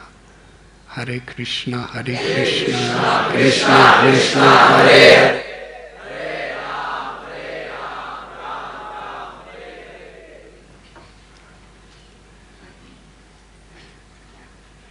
Do japa of these names and come together with your family and your friends and chant kirtan of these names. Whether you're alone or whether you're 5 or 10 or 20, you could clap your hands, you could play instruments. Come together and chant this holy name. There's no hard and fast rules. Whatever you're doing, include Krishna's name. In this way you will become my life and soul. And when Lord Chaitanya would come out and see the devotees chanting, these common people, whoever they were, whether they were rich or poor, or learned or illiterate, if he saw anybody together chanting and clapping and kirtan together, he was so pleased. He would, Lord Chaitanya Mahaprabhu, who's Radha Krishna, it describes in the scriptures when Radha Krishna appear, all the other avatars are within the body of Krishna. Krishna's tu Bhagavan Swayam. When Sri Chaitanya Mahaprabhu was here, Narsingha was within him. Sometimes he manifested that form of Narsingha. Varaha was within him. One time he was walking down the street with Srivas, and he happened to hear somebody reciting Vishnu Sahasranam, and they said the name of Narasimha. And he manifested his Narasimha bhav. He roared. And people were running away, total fear. And Srivas said, please, Lord, you're scaring people away. And Lord Chaitanya came back to external consciousness and said, I'm very sorry, I scared people. And Srivas said, no, you shouldn't be sorry, because anyone who saw you got liberated. So he became Narasimha. To Chand Kazi, he appeared as Narasimha Dev, actually. To Murari Gupta, he came to Murari's house. He heard the name of Varaha. So he appeared in the form of Varaha Dev and went into Murari's temple, and there was a little water pot, a lota, and he put it in his tusks and was dancing. To Advaitacharya, he manifested his Virat Rupa, his universal form, the same form he showed Arjuna in the battle of Kurukshetra.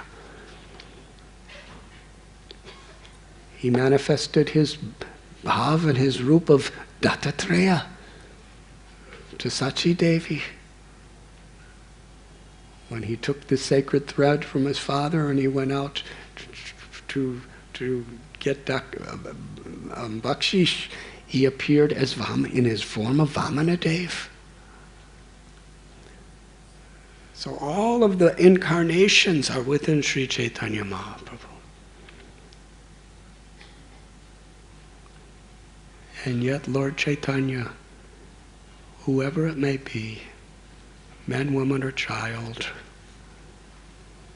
old or young, whoever was chanting Krishna's name together with others, Lord Chaitanya was bowing down to them with his heart. He would personally put a garland on them. He would personally make chandan and decorate their bodies, and with tears in his eyes, he would thank them. He would tell them, you are my life and soul because you have accepted Krishna.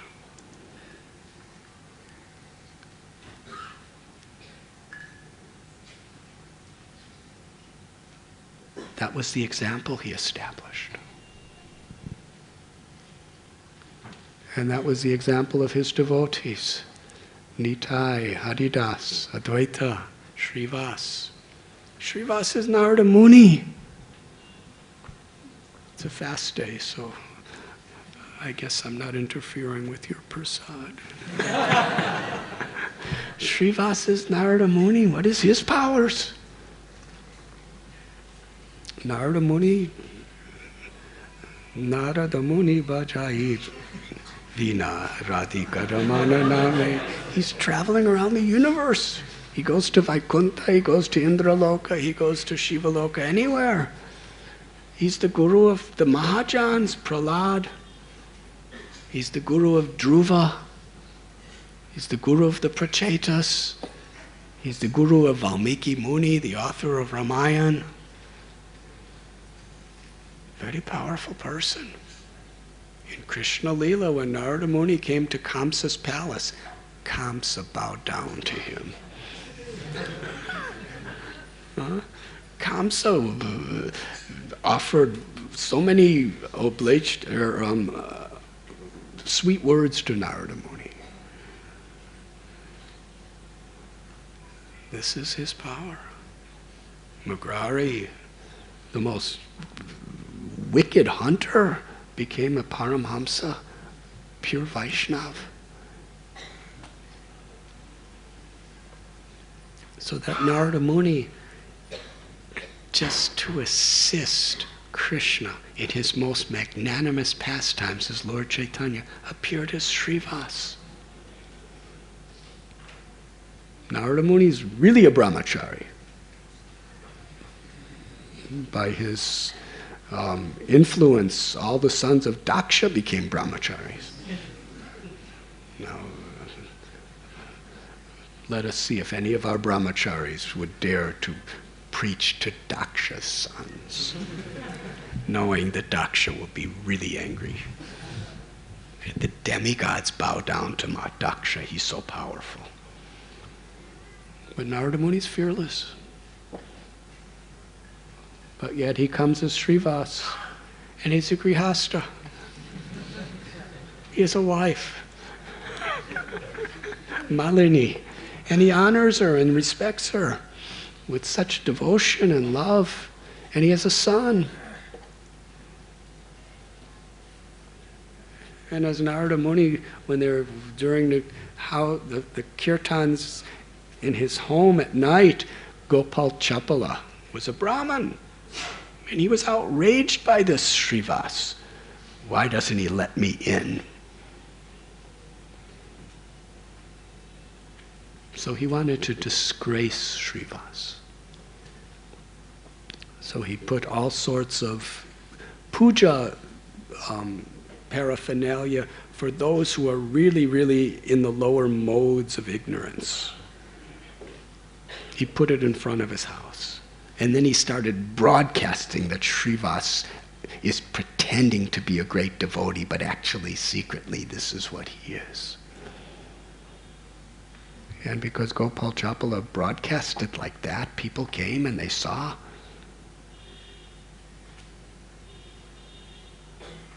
And Srivas came out, and he didn't deny it. He just said, yes, this is what I do at night secretly. But nobody believed him.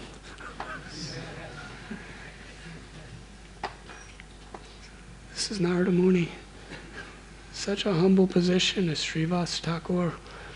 And while Lord Chaitanya was chanting in his house, Srivas's son died. And all the ladies were crying, and Srivas came into the room and said, what happened? He said, your son just died.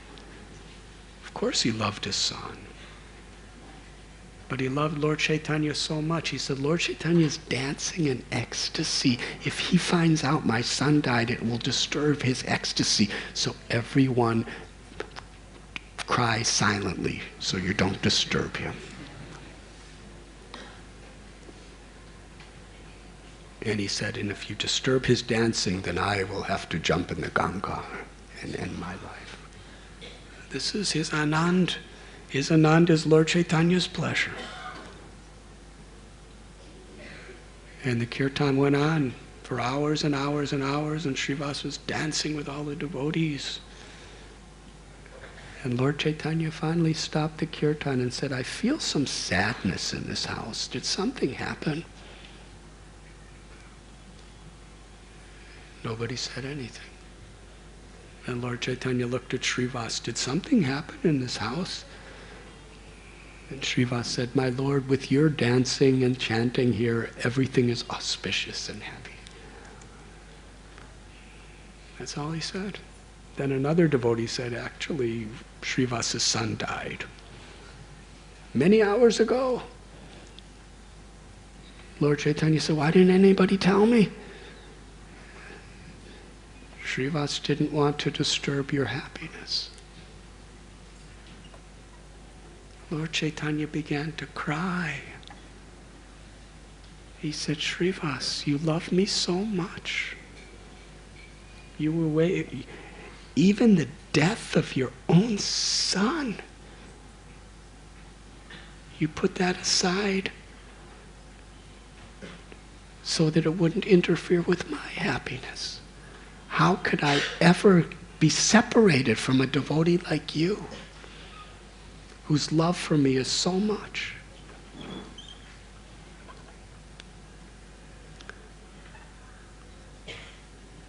Narada Muni appeared in such a humble role in the example that Sri Chaitanya Mahaprabhu was giving to the world. And Gadadhar Pandit, he's Srimati Radharani directly. But he's a brahmachari for life.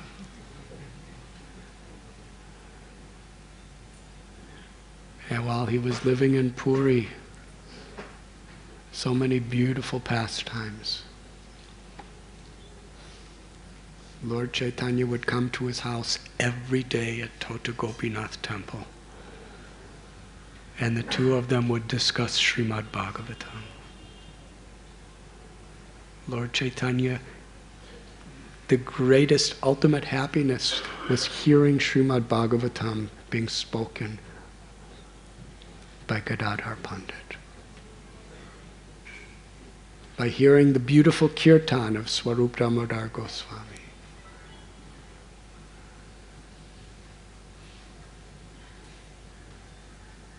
Because what is Srimad Bhagavatam? Srimad Bhagavatam, it is described, after Krishna left this world, he personally descended and incarnated as the Srimad Bhagavatam. And the very essence and purpose of Srimad Bhagavatam is Dharma Projita Kaitavatra. It puts aside Artha, Dhamma, Kama, Moksha, everything, just to establish pure unalloyed devotional service. And its culmination is in the love of Sri Radha for Krishna. We read about the Pandavas and about Dhruva and Prahlad, Ambarish, Prachetas, Rantidev. We read about Gajendra's surrender. But it all culminates with Krishna's Vrindavan Leela. And in Krishna's Vrindavan Leela,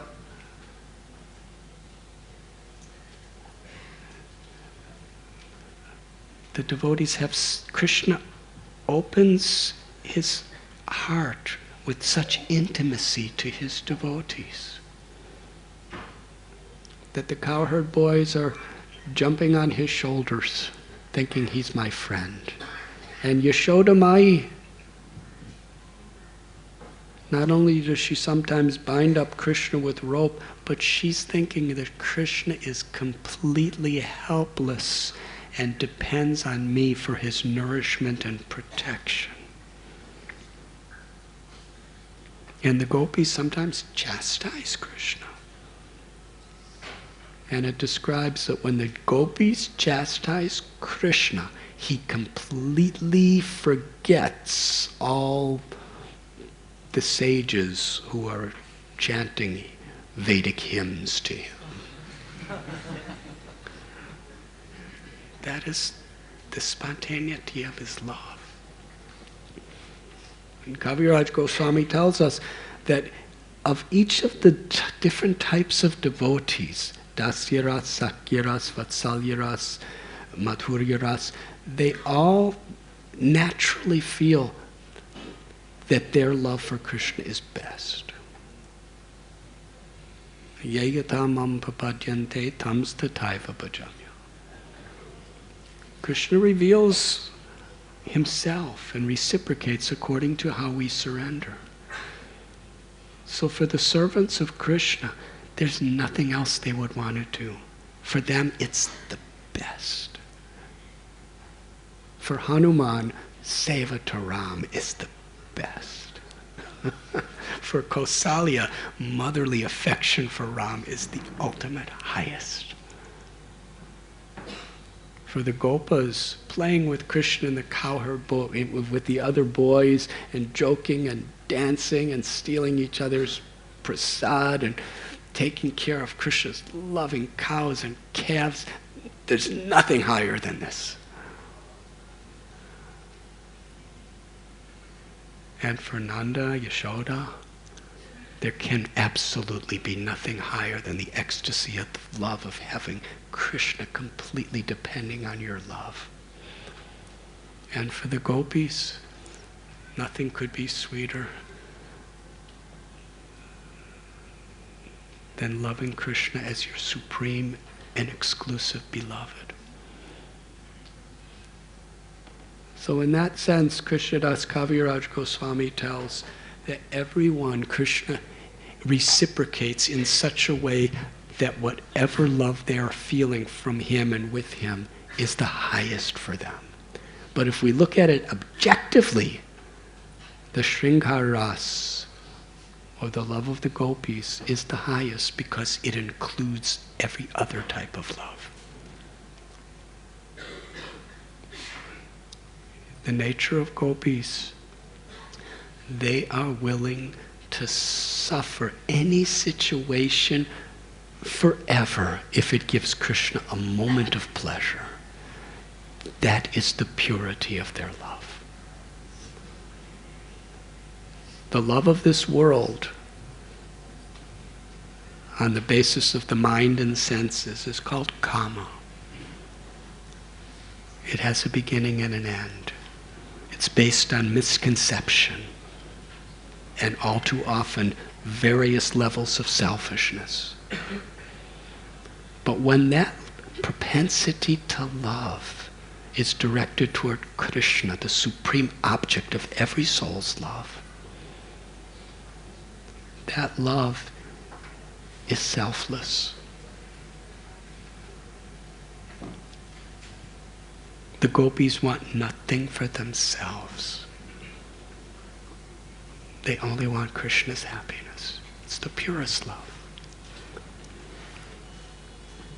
And when Krishna met with the gopis on bank of Yamuna in the forest of Vrindavan, and he saw how they gave up everything only for his pleasure, Krishna told them,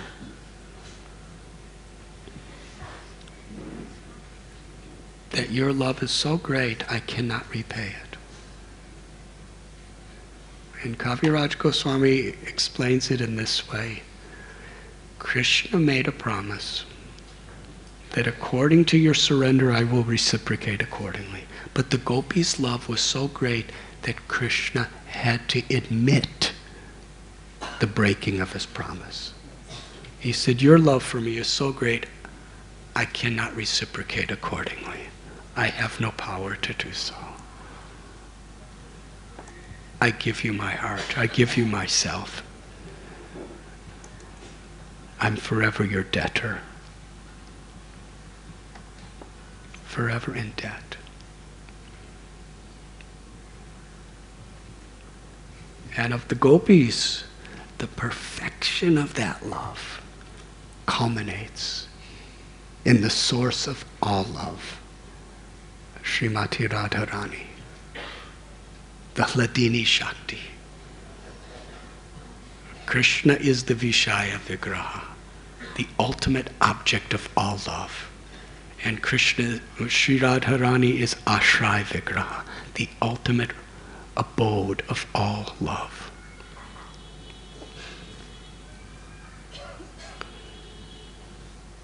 The Srimad Bhagavatam culminates with revealing to the world from the mouth of Sukadev Goswami the supreme treasure house of Sri Radha's love.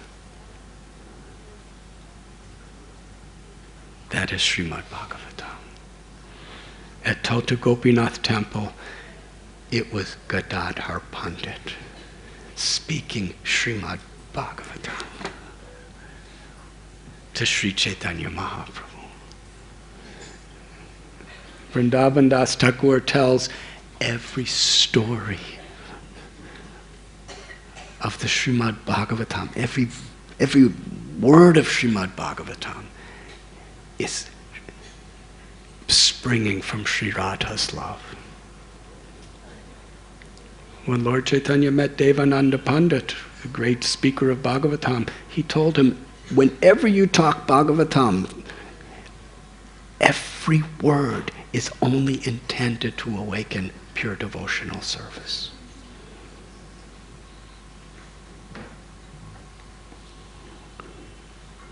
Sri Chaitanya Mahaprabhu was Krishna coming to taste the sweetness of Radha's love.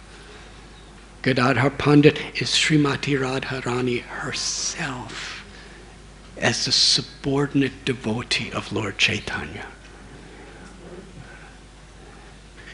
And for hours and hours every day together they would taste the sweetness of Srimad Bhagavatam. And when Gadadhar Pandit and Sri Chaitanya Mahaprabhu would discuss the pastimes of Dhruva or Prahlad, Lord Chaitanya would have Gadadhar read it over again. Dhruva Maharaj stories, many chapters. After reading the whole thing, most of us would say, okay, let's go on to the next. Lord Chaitanya would say, read it again. Gadadhar Pandit would read it. Second time, third time, fourth time, fifth time, sixth time. Lord Chaitanya could not hear the story of Dhruva Maharaj less than 100 times in a row before he could go on to the next story. And the same with Prahlad Maharaj. Now here's Radharani, Gadadhar, with Krishna Radha, Lord Chaitanya Mahaprabhu, discussing Dhruva and discussing Prahlad over and over and over again, weeping tears and tears and tears. That's how much the Lord appreciates bhakti, devotion. And the culmination is the 10th canto, the beautiful pastimes of Vrindavan. Sri Chaitanya Mahaprabhu with his associates came to give us that.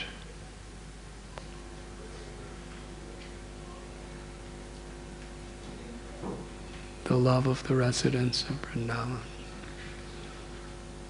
And they all assumed such magnanimous forms as devotees, with such humility, with such forgiveness and tolerance. And it's not that we should hear these stories and think, well, that's them, they're great. It's true. We cannot imitate them. But the reason they're having pastimes like this is to give an example for us that we must follow if we want to please them.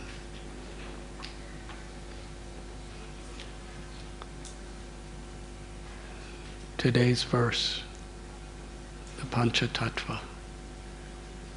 Lord Chaitanya appeared in 5 features to come to this world to teach by their examples. And their greatest example, they were totally united with one another, tasting the sweetness of loving devotional service to Sri Krishna through the 9 processes of devotional service. Primarily kirtans of the holy name.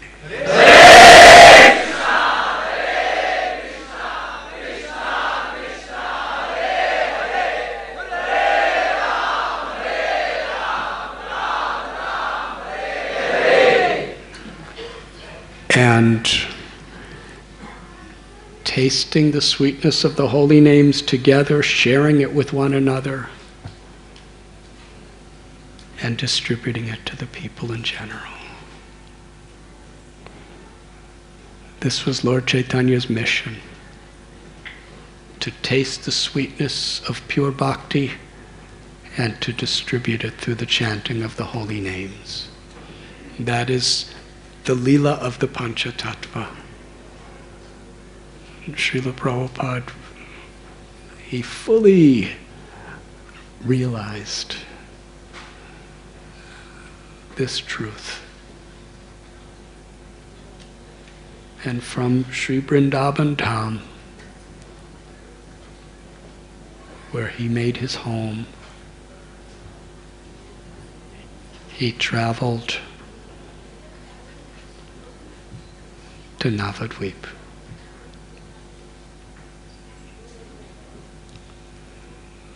But he came to Bombay also. So I'll start over again. From Vrindavan Dham, Srila Prabhupada lived for many years in the place of Krishna's Ras Leela, Radha Damodar temple, meditating on Sri Rupa Goswami's mercy. Namo Mahabharanyaya Krishna Prema Padayate. Praying for Sri Rupa Goswami's blessings, to fulfill the order that he received from his Guru Maharaj, Srila Bhaktisiddhanta Saraswati Thakur, to share the message of Lord Chaitanya with the whole world. From his home, his eternal home in Vrindavan, he came to Mumbai, where, like a beggar, he wasn't begging for money, he was begging for the opportunity to fulfill his Guru's order. Here in Mumbai, he begged Sumati Maharaji, give me passage on your cargo ship to America.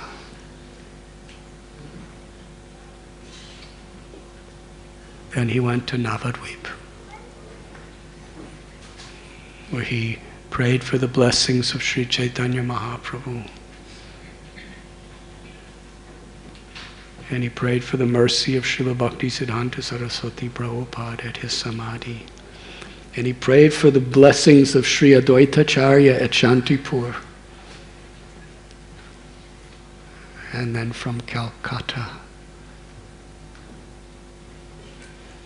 he boarded the Jaladuta. Because even at the age of just on the verge of 70 years old,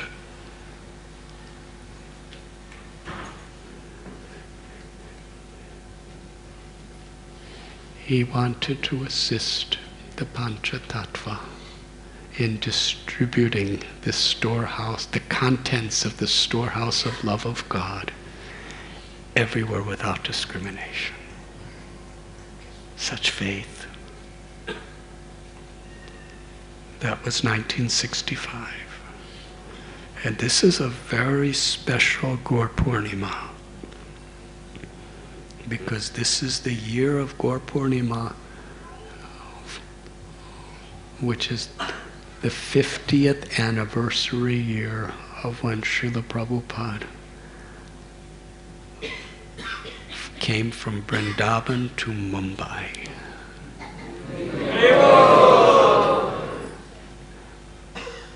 Where he was giving Bhagavad Kathas here in Mumbai 50 years ago.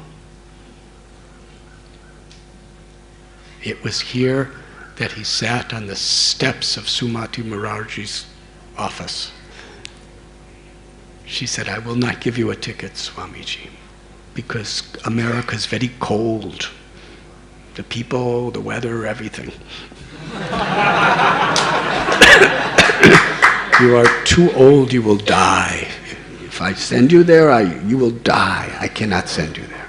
She was a devotee of Krishna. A very dear devotee of Srinathji, who's here in our temple. She was a great devotee in the Pushti Marg of Sripad Vallabhacharya. She loved Prabhupada. She kind of had like that affection. I cannot. But Prabhupada, he sat at the doorstep and she sent his secretary, what is he doing sitting in the steps? He said, I will not. They said, she sent prasad to him. He said, I will not eat until I get a ticket. So she gave him the ticket on a cargo ship. That wonderful pastime of Prabhupada's Leela in Mumbai was 50 years ago. And once he got his passage on Jaladuta, which was living from Calcutta, then he went to Navadvip and he went to Shantipur, and then on Friday the 13th of August 1965, he boarded Jaladuta. So today it is the glorious day of Gaur Poornima, on the year of the 50th anniversary of Srila Prabhupada's departing from Mumbai and Calcutta to spread the mission of the Panchatattva all over the world. Let us very sincerely try to receive with grateful hearts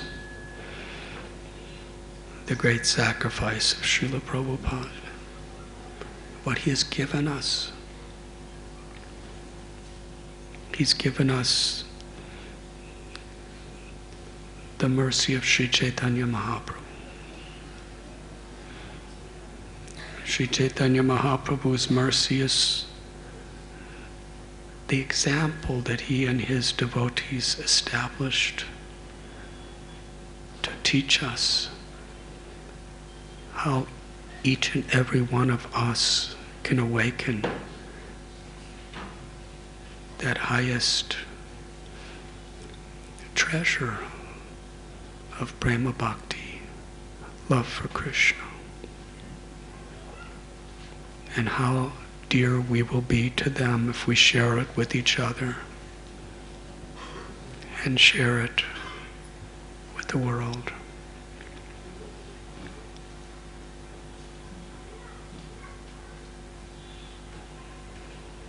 Gratitude is expressed through how we follow with the purpose of pleasing our beloved Srila Prabhupada as the servant of the servant of the servant of his servants, without false prestige, without ulterior motives. That simple state of mind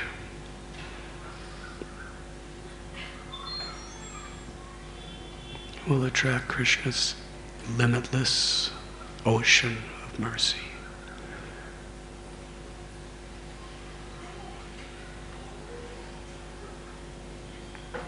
Let us celebrate today and forevermore together. Let us raise our arms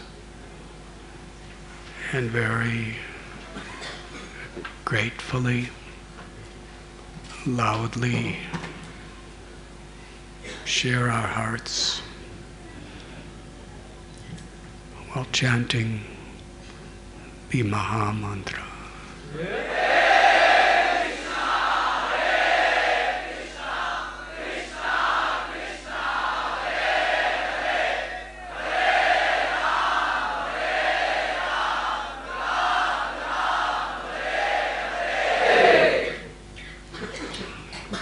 Much louder, please.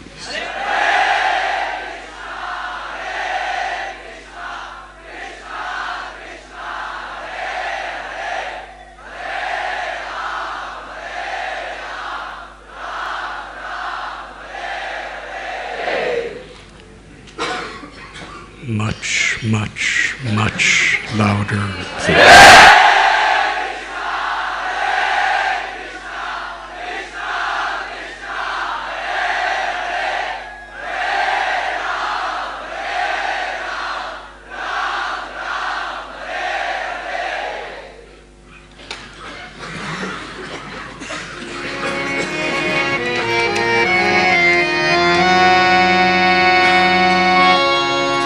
Nama Om Vishnu Pada